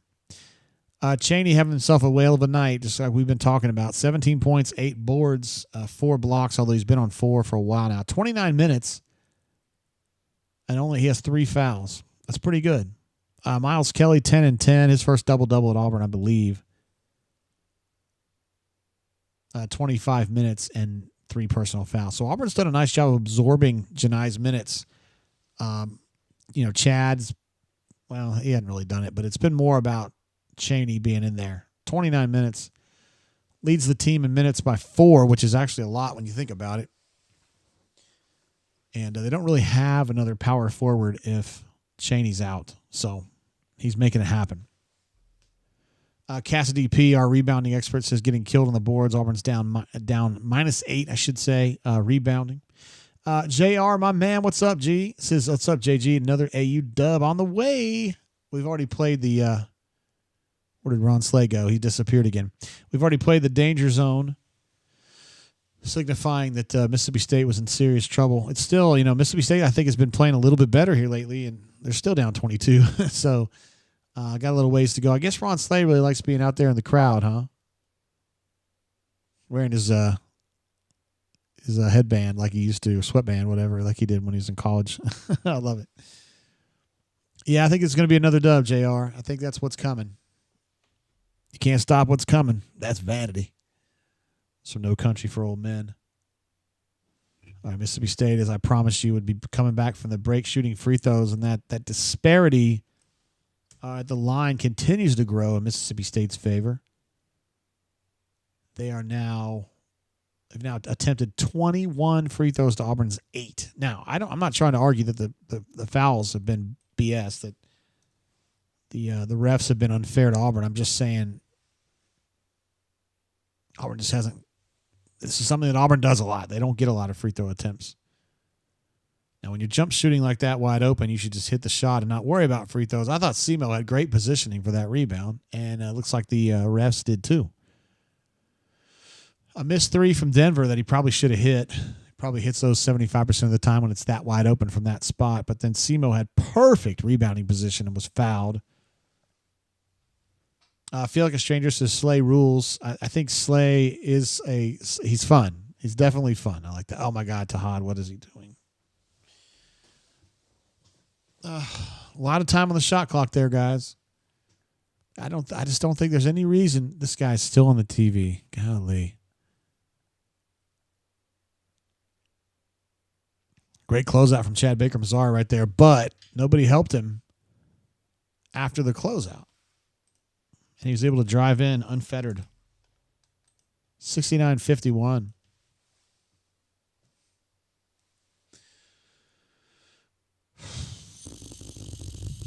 Don't shoot it, Tahad, please.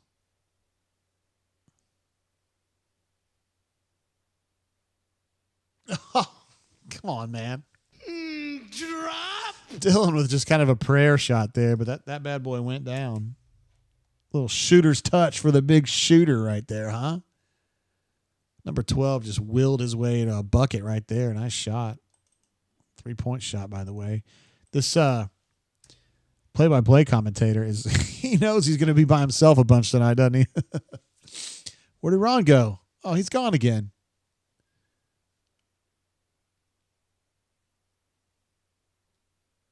Chad Bacon lasagna with one of his more standard shots from the free throw line, and he missed it. I tell you, the worse the look, the better it is, the more likely it is he's going to hit it.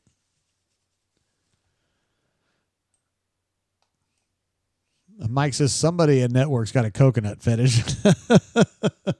Hey, we were wondering earlier, Thomas K. I don't know if you were here for the conversation about whether this guy in the coconut bra, if he pulls or not. I think he does, but some other people think that he doesn't. I think you've got a certain demographic of girls that are going to like you for just having that much, that complete lack of self-awareness. Another opportunity for me to tell you that Dylan works on free throws constantly every single day. He's having another bad free throw day. Ravin says Dylan needs better moves. I like that. He needs better moves. He does need better moves.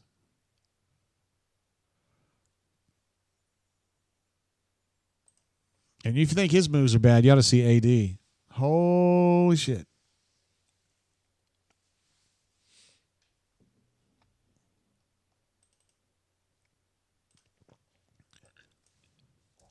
Thomas K is on my team. He thinks that Coconut Man is pulling. I do too. Listen, I'd like to be on that list. That's my Cliff Ellis for you.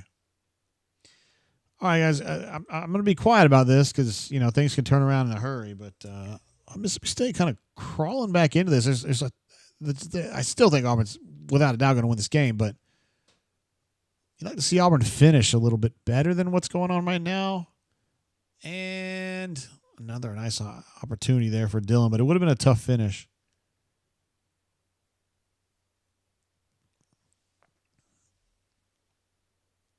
Like, if this was at the 9-minute mark instead of the 5-minute mark, I would start having concerns that we were going down a Texas road again. With 5 minutes to go and Mississippi State lacking the flammability that Texas has, I don't think that's going to happen. But you're seeing that situation again where Auburn's playing some great ball. And then, we're here. This is kind of like the last stage and a half of the game. And you just want to see more pumping, You want to see more a 6-point surge, an 8-point surge. You want to see, a lockdown on defense. And you're just kind of seeing them stumbling their way home. And it's just not. Still time left. You can still build a nice retort and put them away in the last 5 minutes here. But I'd like to see. Mississippi State gets it up to 58 with 2 more free throws, and it's a 13-point game. I mean, Auburn's got a 99.2% chance to win this game. Don't get me wrong, but Dylan Cardwell with a Drop. little tip slam on a miss. Chad Baker lasagna miss, I believe. Little floater in the key.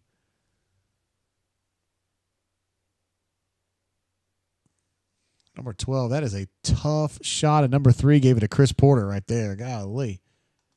That looked like some Chris Porter hops right there. Golly molly. Yeah, Stu Pup's thinking like me, too. He thinks this looks a lot like the Texas game. I mean,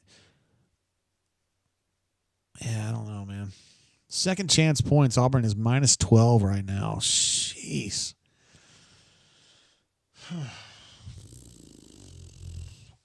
Ravin thinks still some time for Mississippi State to make this close. We have to be smart. What's up, Mobile alum? How you doing, girl? Hey, JG, a.k.a. the Tesla Man. That's right. I'm one of them. I was getting my I bought a couple cameras, like smaller cameras. Me and Cordy on our next road trip, whenever that's going to be, we're gonna turn it into a Tesla video. We're gonna start a Tesla channel. Just for road trips. And I just kind of go through like how much we charge, how long we have to stay when we charge, what it would have cost, even though we're not paying because Tesla pays for my charging, and that whole thing. See what happens.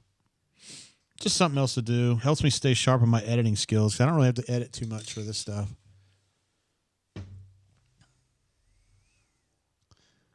Let's see. Yabo says, bold choice trying to fight the jungle. Yeah, Stu Pup says 16 offensive rebounds is too many. You're absolutely right about that, my man. And that's 2 games in a row. Well, really in the last game, I guess it was the first half, right? It wasn't the full game that was a problem, but here in this one right here, I just don't like that. That's been a problem. And Cassidy P has been harping on it all night, and he was harping on it the other night too, and he's right.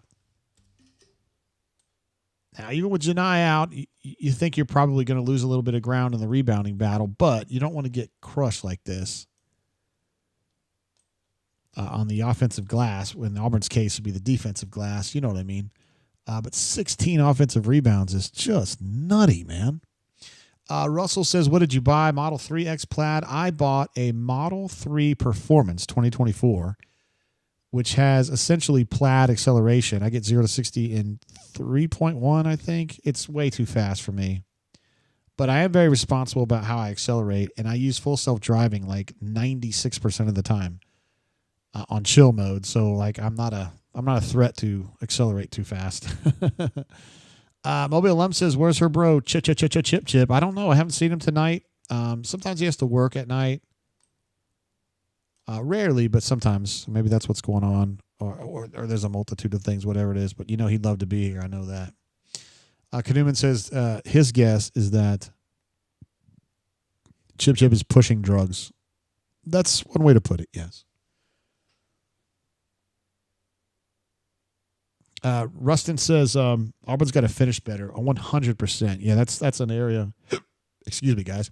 That's an area of emphasis for sure. Because this Auburn team does a lot of things well, consistently, but it seems like lately, like in the last, in conference play anyway, it seems like Auburn does not finish games particularly well. But there's still time. Got 4.5 minutes left, and they can still go on a little bit of a run here and put people away. Mobile Love says folks who don't know him might take that negatively. That is absolutely true. It could be misinterpreted. It could be. But I think Kanuman's probably right. All right, Denver at the line doing what Denver does, which means he's sinking free throws, no problem. Denver and Chad Bacon Lasagna are definitely two guys that you want at the line at any time in the game. Although Chad, curiously, missed one again last night. I think that's 2 out of the last 3 games he's missed a free throw after having hit 50 in a row at one point earlier this season.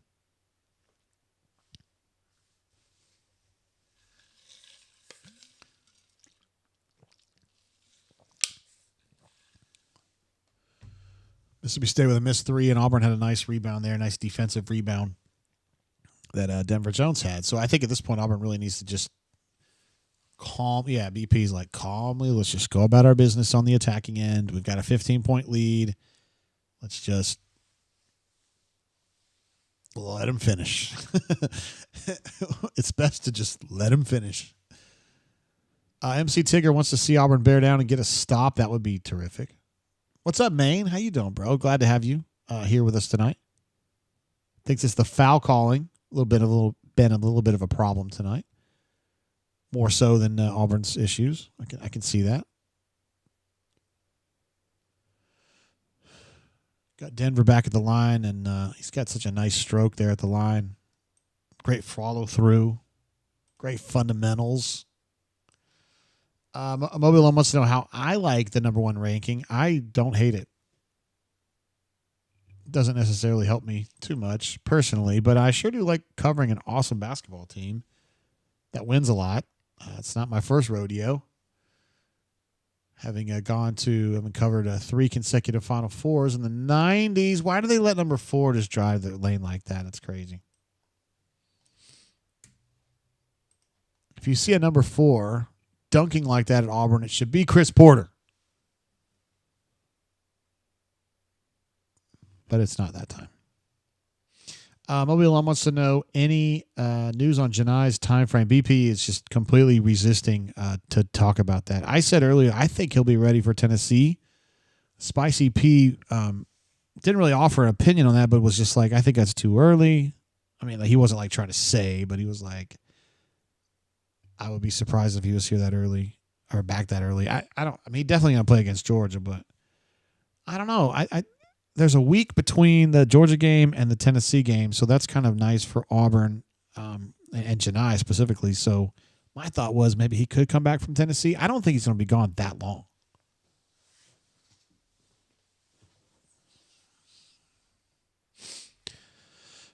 Let's see. Russell says 45 years in the automotive industry. Amazing. Friend just bought the Rivian truck, the R1T.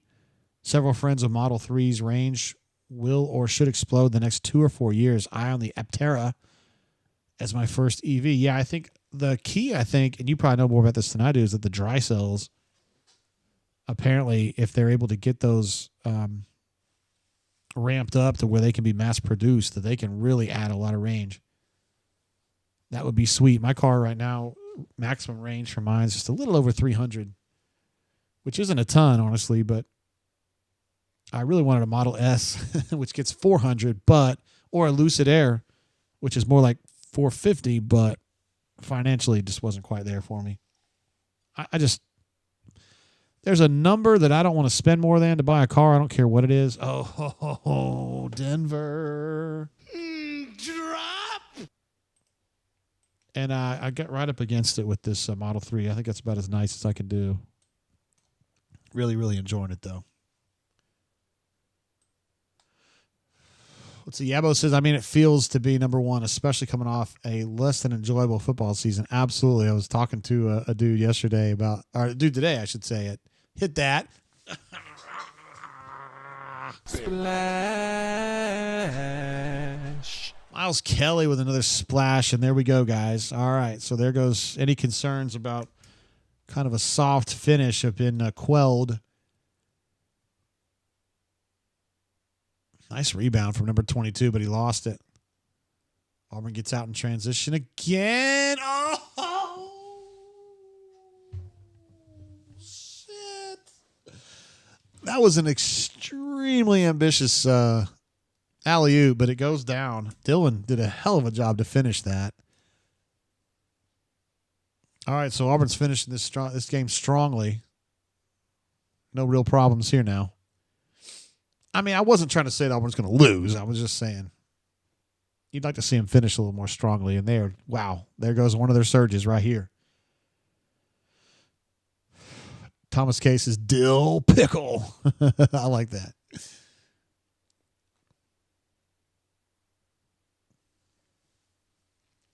Yucky shot from Denver right there.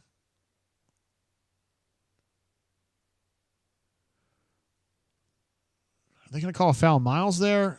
Yeah, I guess they are. Kind of pulling on that guy a little bit.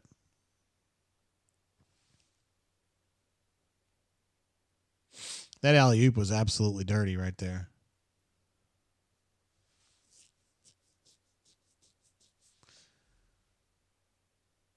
In traffic, and Dylan had to cover some ground with that jump, man. Like, for real.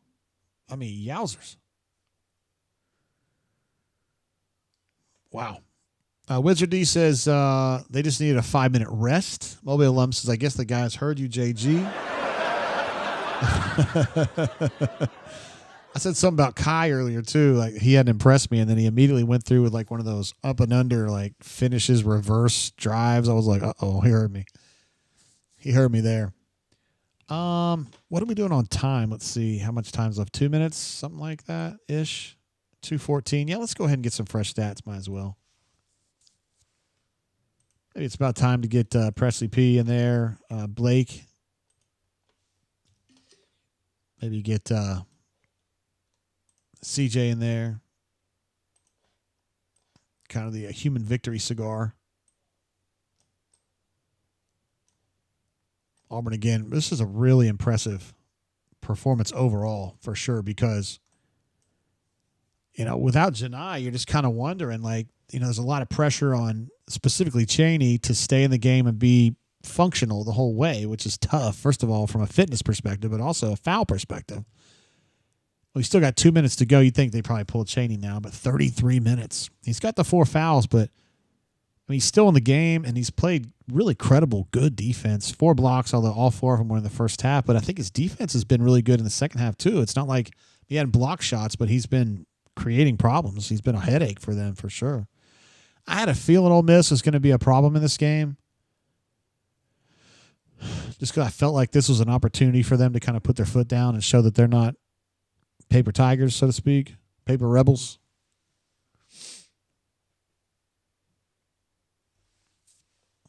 Russell says, hit a three, finish it. Finish him. Ron Slade's back. He's back with the kids again. That's crazy. Mobile Alum says, JG, thoughts on team play without Johni? Any issues come to mind? I mean, yeah, there's issues. There's challenges for sure, particularly when they're going to be on the road this weekend at Georgia.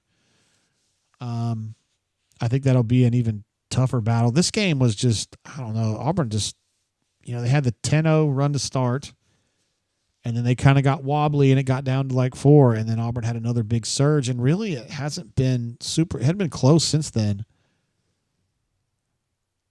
So this hasn't, they deserve every bit of this, Auburn does. They've carved this game out through hard work and skill and playing really well. Don says, did Cardwell go to junior college? He did not. He came straight here out of high school. Desperado says, Ole Miss game, the game is in Tuscaloosa for sure. I believe Keyshawn Murphy is from Birmingham. I believe that's the case. It's an interesting situation there.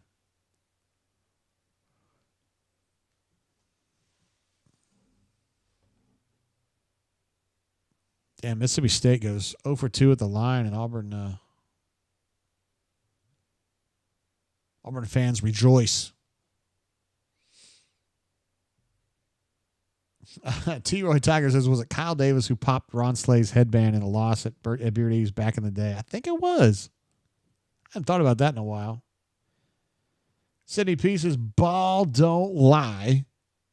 And that ball's been going down in the Auburn hoop a bunch today. Auburn offensively just stays right on par without Johni, which is crazy. I don't think you can expect this repeatedly, but it's interesting to see that they can be without Johni and still just play some great ball. I mean, it's been really good.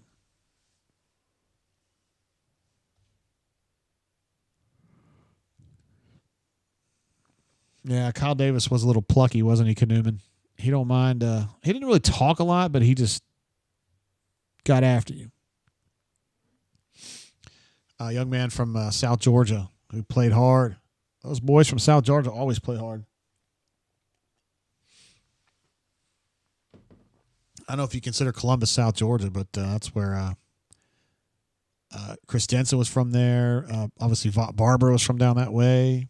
Rest in peace. Tough-ass dude. Yeah, some tough guys come from that area. On the baseball side, Lavelle Spigner, Hayden Galimo. Studs. See, Spicy Pieces, Ole Miss hasn't won in the hangar in a decade. You'd love to see him do it tonight, right? You'd love to see him do it tonight. Denver, man, such a pretty stroke at the line, man. It's just so fundamentally sound. 86-62 in favor of the Auburn Tigers with 2 minutes to go. It's about time to be getting these walk-ons in the game. I don't see any reason for Chaney to be out there, honestly.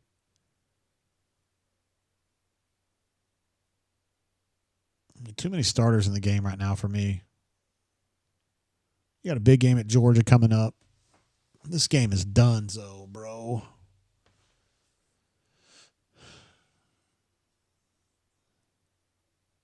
Sam H says this team is sacked up. My man, what's up, Sam? Good to have you here, bro, with us tonight. CFB Addict says, is it worth driving to Baumhauer's for the gooey fries? Asking for a friend. Nicely done, sir.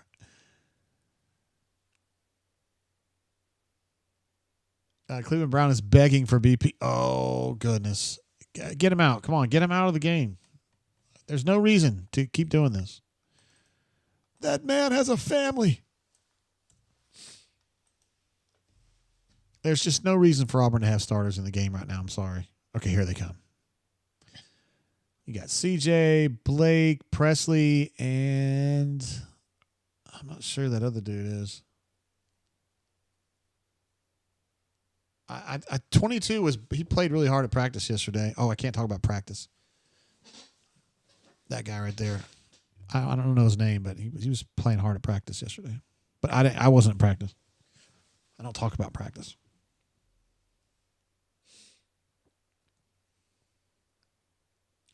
And Kaduman says, why is Cheney still in? Please tell me he's not now, right? No, it's just it's Turtle and the other guys. Okay.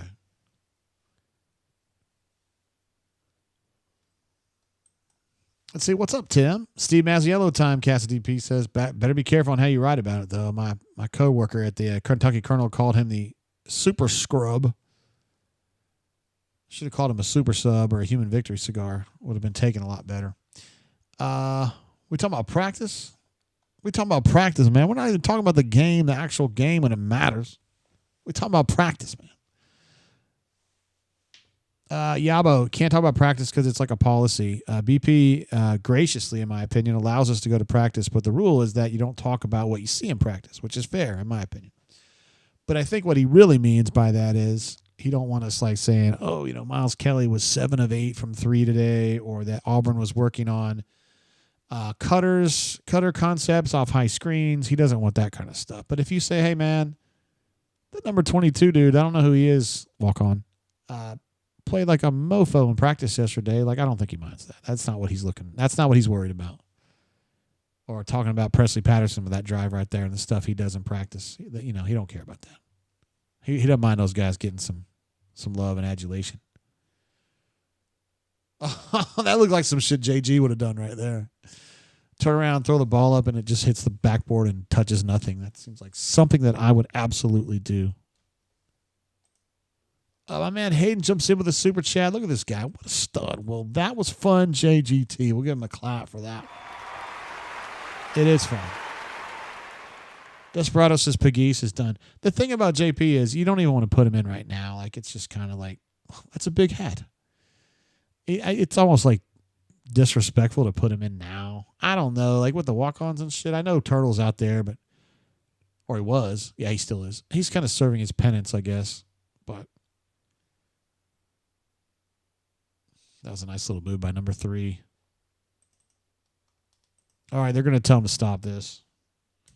And that's where we're going to finish right there, 88-64. Huge win for Auburn, man. Definitely by a wider margin than I would have expected for sure. I thought Auburn would win the game, but I was thinking single digits. I mean, Mississippi State's been really good. Janai's over there dancing with his teammates. He's not jumping, but he's dancing, so that's a really good one. And Cleveland Browns says throw another shrimp on the Barbie, a.k.a. another quad 1 win for the Auburn Tigers. Thank you, Hayden. I appreciate that super chat. And yeah, it was quite a thing to watch. Quite a game to watch. They're going to the PMAC now. The PMAC. I'm going to go ahead and turn my television off because if Auburn Tigers are not on my television, then I'm not super concerned about what else is going on. Hayden says, talk to Bruce at dinner Sunday night. That sounds like a W for you, bro. Stoop Up says, massive, massive win. I completely agree. Let me get these final stats up, and we will talk about the numbers and trends that we see. AU Taxman notes that they're not all good. There are some really good numbers here. Specifically, the 88-66 is a fine number, and also Auburn being 16-1, I believe now. That's pretty good. I don't think I won 16 games. But there were some troubling trends. I wouldn't even necessarily call that kind of foundering stuff going on, at the 8-minute mark, the 6-minute mark of the second half, it really being that big a deal because they ended up just kind of putting their foot down and dropping their nuts on them. But 20 offensive rebounds conceded. Mississippi State finishes with 20 offensive rebounds, guys. That is just silly. Second chance points, 24-8. I mean, I'm listen. Here, let me start over. Auburn wins this game easily, 88-66, right? I have it as 64. I need to get that right. So, great game. Cheney played it balls off, stayed in the game every minute they needed him. 17 points, 8 boards, 4 blocks. And he didn't foul out. He played 34 minutes, which is a lot of minutes for this team. So he did great. Miles Kelly, 13 points, 10 boards. Tremendous. He was right there. Denver, a.k.a. Zep Jasper, 13 points, 6 of 6 from the line, 3 assists, 0 turnovers. Played great. So a lot of good things going on. Points off turnovers, Auburn is plus 12. Points per possession, Auburn's at 1.3, which is right around where they want to be defensively, or you can say Mississippi State, 0.9. Auburn is over the moon about that. Super, super stoked. So a lot of good things going on, including, I feel like a stranger has a super chat here. A super chat. We just beat number 15 by 22 points without Broome. Massive. It is shocking how great that is. This was, to me, best case scenario for Auburn tonight, because when you're playing without Johni, obviously you lose offense, you lose defense, you lose rebounding, you lose a lot. He's probably your best shot blocker. And you overcome it all with just kind of a group effort, honestly. Moby Alum jumps in. How you doing, young lady? Says, we kicked ass and the turds are losing at home. Let's give them an applause for that one. We love it. And MC Tigger jumps in. So thank you so much for super chatting, G, and also being with us all night. It was great to have you here. It says, enjoyed it, fellas and ladies, of course. Thank you, MC Tigger. Thank you for the super chat. And again, for hanging out with us all night long. It was terrific to have you here. Solo Tigre said, I'm on baby Tigre duty, and I was 20 seconds behind, but wow, that was a great performance. They're so dangerous, and we will be better off in the long run not having to play without Johni for a couple weeks. Just, yeah. You don't want to go a long time without him, but learning how to thrive without him on the floor, I think, is going to be a big plus going forward, because maybe he gets in foul trouble in a game, right? Maybe he gets hurt, but not seriously, and he's got to sit down for 10 minutes. You've got to learn, okay, here's what we'll do. We'll shift to Chaney. We'll shift to Dylan. Miles Kelly can play too, and we'll just roll like that. So good stuff there. Thomas K gives us a great update. Says Ole Miss is up 10 on Alabama with 2 minutes to go. Mobile alum keeping it up to date. They're still up 8 with 1 minute to go. So that's great. Yabo says we dominate at home without the best player in the country, and Bama going down to home to Ole Miss. Perfect. Yeah, let's give it a TPI horror on that one. Chip, as we predicted, is indeed draining from work. Says that was a nice W without Johni. Draining from work sucks. We were wondering where you were earlier, Chip. Everybody missed you. And Russell's stoked because Auburn won and the Bammers are about to take an L inside the airplane hangar. And Rustin also is pretty fired up to see that Alabama in a situation where they're probably going to lose. Sam H. wants to know, is the Coconut Bra student ever going to graduate? The question, Sam, really we were debating earlier is if that guy pulls or not, if he gets a lot of chicks or not. I think he does. Others think he doesn't, and we'll just have to see what happens. Maybe that's the interview. We'll do the auburnsports.com interview. Everybody's asking him, like, why do you wear that? My question is, do you pull? What's your best night, man? Did you pull 3?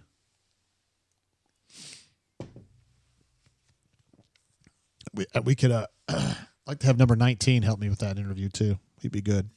He'd ask some good questions.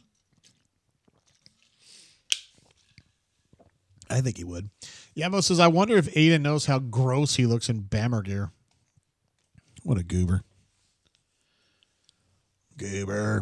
Let's see any other nuggets here to think about. 33 of 60 from the floor for Auburn for the whole night. 55% is amazing.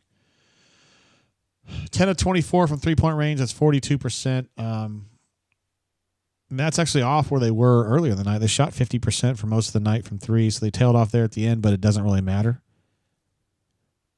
Chad Bacon Lasagna 3 of 5. Miles Kelly 3 of 5. Tahad goes 2 of 6 from three-point range. They finished the night 3 of 24 from three-point range. Yowzers.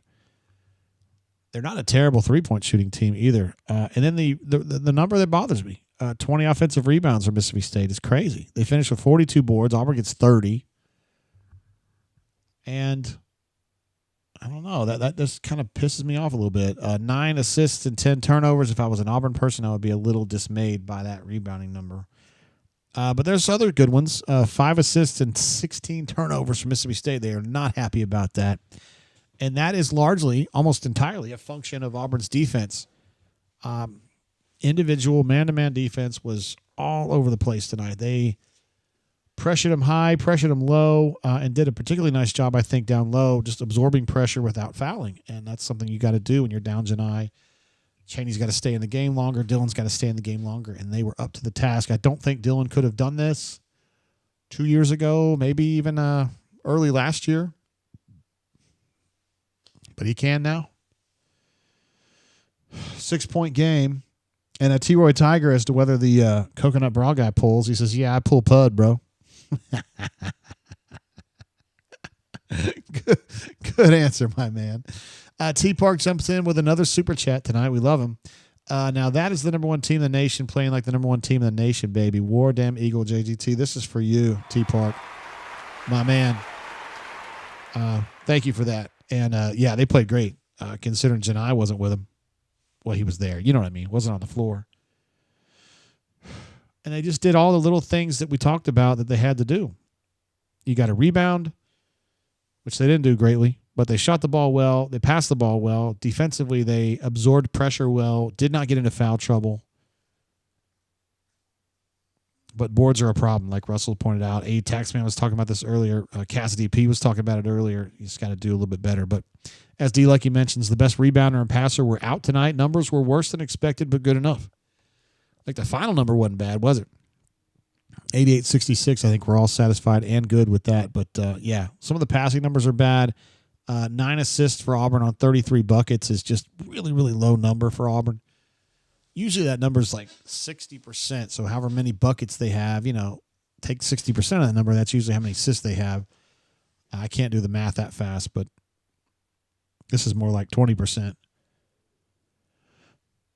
Sam says rebounds is one issue this team has. Thought fouling would be a bigger issue this year. You're right, man. They have been better about fouling, right? Because they've had some dudes on this team, Dylan in particular, that could just pick up fouls faster than anybody I've ever seen. But they made a lot of progress to that end, and they've done a nice job this year for sure. So really nice comprehensive win, honestly, and better than I would have expected for sure.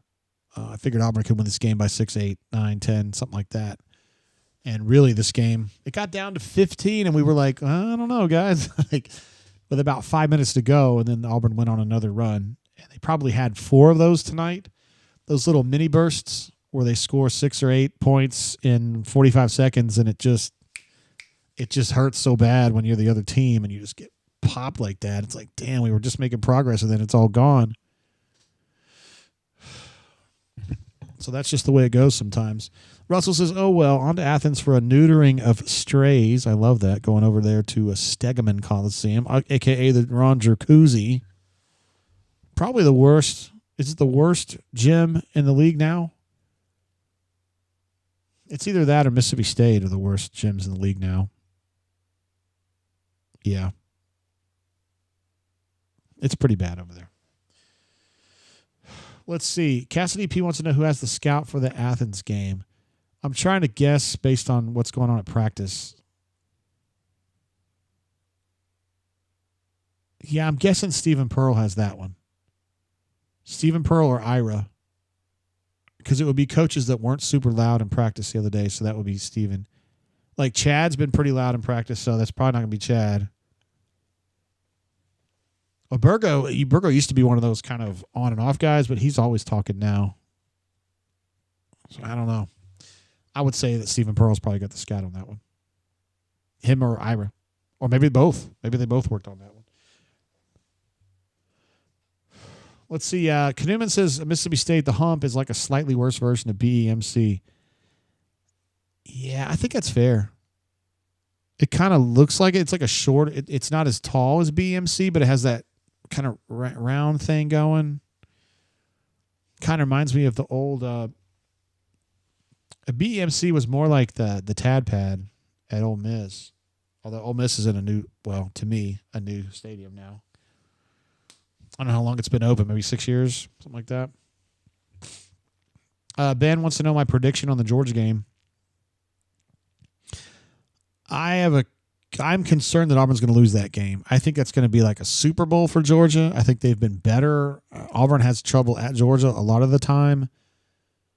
And I don't think Auburn's going to go into that like wide-eyed or over confident or anything like that, but I just think Georgia's going to be on their ass, and I just don't know. I mean, they're definitely not going to have Johni for that one, so I don't know, man.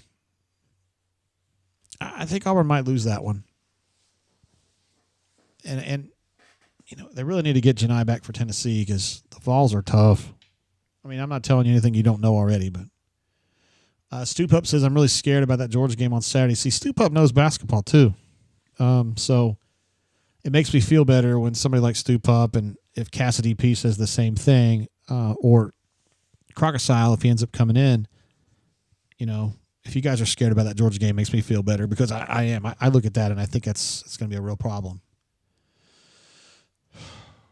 Yeah, Russell says that's like Georgia's Sweet 16 game. I do think that's true because Auburn's the power now. Auburn's the power. Desperado says, Jay, can't lose to a dog. Listen, man, nobody would like to see that less than me. I mean, I despise Georgia. Just like y'all do because I don't like getting barked at.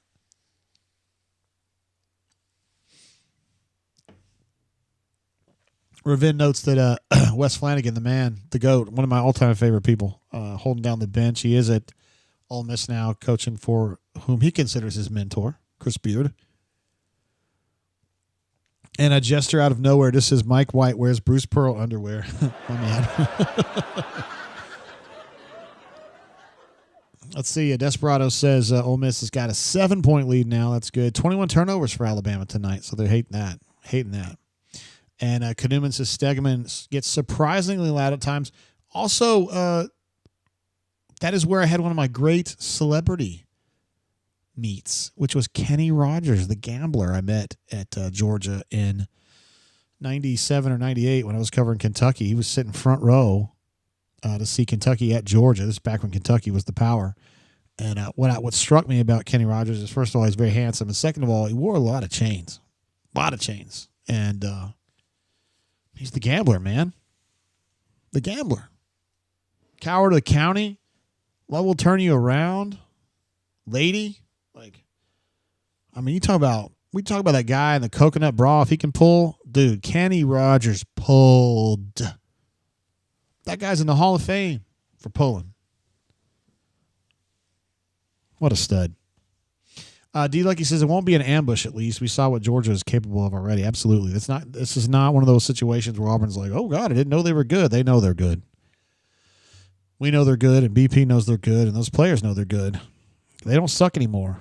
You can say that about almost all the SEC. I mean, hell, even South Carolina, they don't suck. I mean, like, they're in the regular SEC season, they're probably middle of the pack, you know. Chip says Islands in the Stream with Dolly, a song written by the Bee Gees. But yes, I bet you he probably got it in with Dolly too, which I much respect for that. Desperado says I met Mr. T and Richard Petty. Golly, that's nice, dude. Richard Petty, what a badass. Richard Petty. I wish I could have met Richard Petty now. Wow. GW says I bet the Raiders could beat Bama in basketball. My man.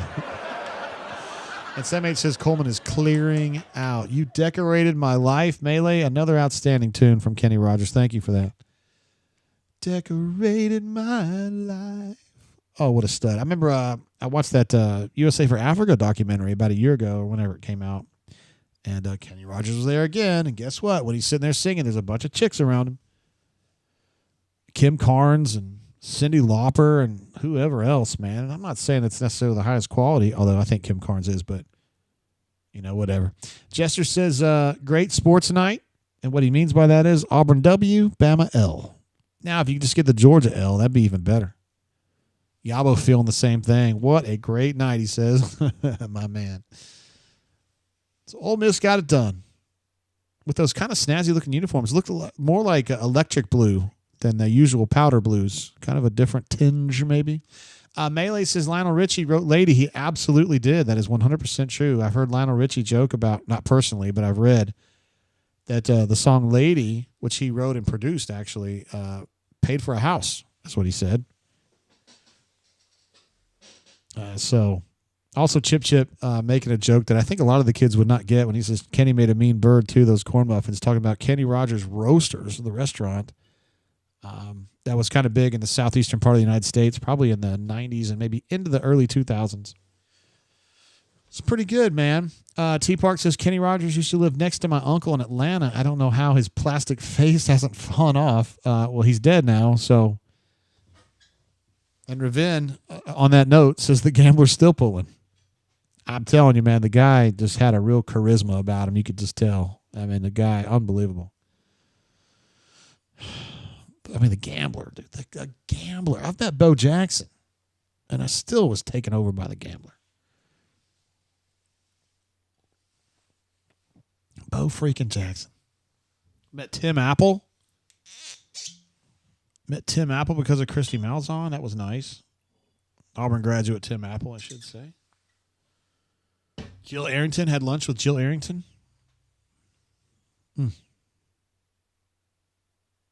Russell says, Dolly on Kenny. Yeah, I'd hit that. My man. Kaduma says, Kenny Rogers Roasters made it onto Seinfeld. I did not know that. As you know, I'm not a big Seinfeld watcher.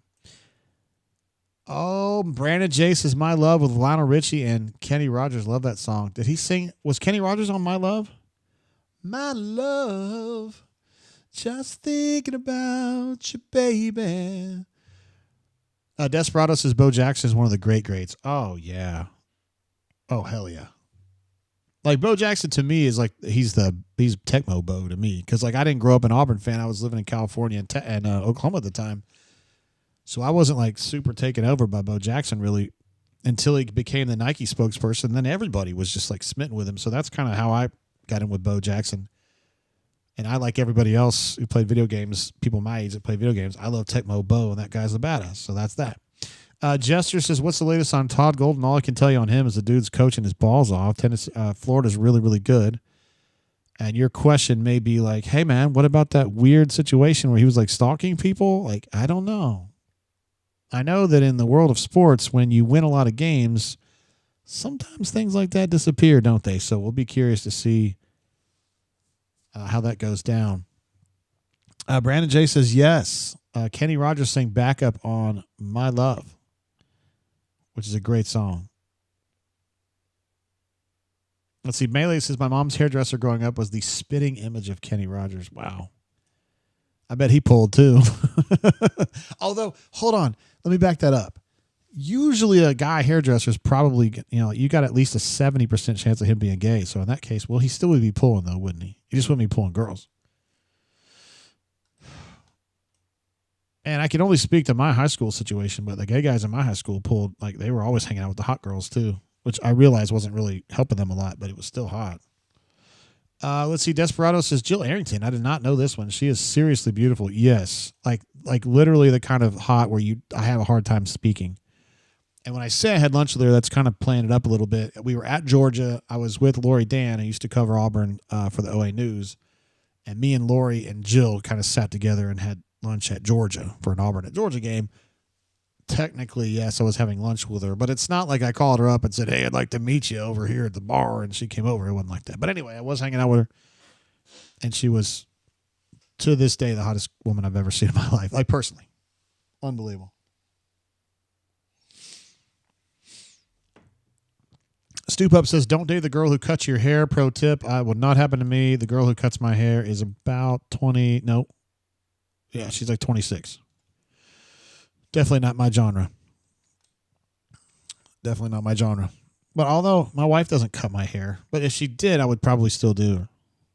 I'm just talking out loud here. Jester says, I'm just trying to figure out which tainted coach we want after Bruce, Chris Beard, or Todd Golden. Let's just see what happens with Todd Golden first. I think that guy's an amazing coach. I think Chris Beard's a good coach. I think Todd Golden is, like, insanely good. I think he's really, really good. Really good. But this situation with, like, the stalking or whatever, like, that was really, listen, I'm waiting for that to be adjudicated. I'm not trying to, I don't know anything, and I'm not trying to jump the gun on this, but it was a little odd. A little odd. Very odd. But sometimes those things can be a little misconstrued or whatever. I don't know. We'll see how that goes.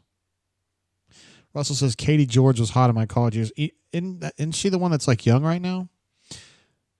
Maybe you meant like Phyllis George or like wasn't her? I don't know. Seems like there was another one that was like in between those two, or maybe not. Newman says he agrees, so I don't know. Desperado says so. The charges against him are false. I don't know.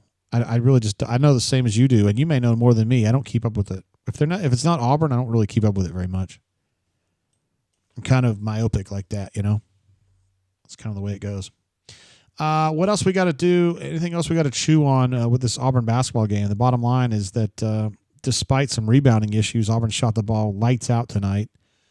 55% from the floor, 10 of 24 from the three-point line, although Auburn spent most of the night tonight above 50% from three-point range. I think they just tail off there at the end in a game that was way out of range anyway.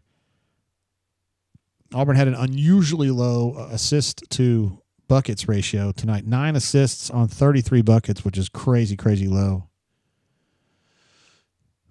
For Auburn, not necessarily for a mortal team, but for Auburn, a team that passes the ball so well. But you don't really care when they're shooting 55% and they win the game by 22 against a ranked team. There's kvetching about little things. Desperado says he's out. Another good one. Like and subscribe, y'all. I love the appreciation there, bro, and the idea for everyone to go ahead and like and subscribe.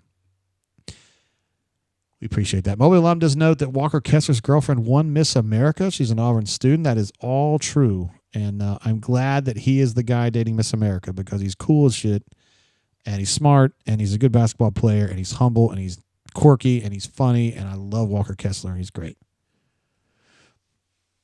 I like Chumo Kiki even more, but I like Walker Kessler a lot. Cassidy P says, good night, trainers. On to the hardwood Kirby's. Time to bounce. I guess we'll probably wrap that up. Actually, Knuman says, gals we adore. I don't even know if we're in position to do gals we adore. That's like when they talk about Obi-Wan Kenobi. That's a name I haven't heard in many, many years. We'll probably have to work on that next time. Remind me next time, bro. I don't even know what time the game is. What time is the game on Saturday? I'm going to try to pull this up real quick. Oh, why don't I just do it on Ken Palm, dumbass?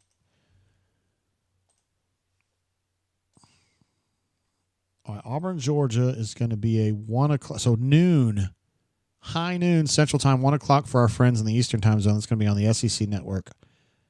All right, so then we'll have Saturday night to celebrate the Auburn Tigers winning again, if they win. And if they lose, we'll have a reason to drink and be pissed about it or whatever.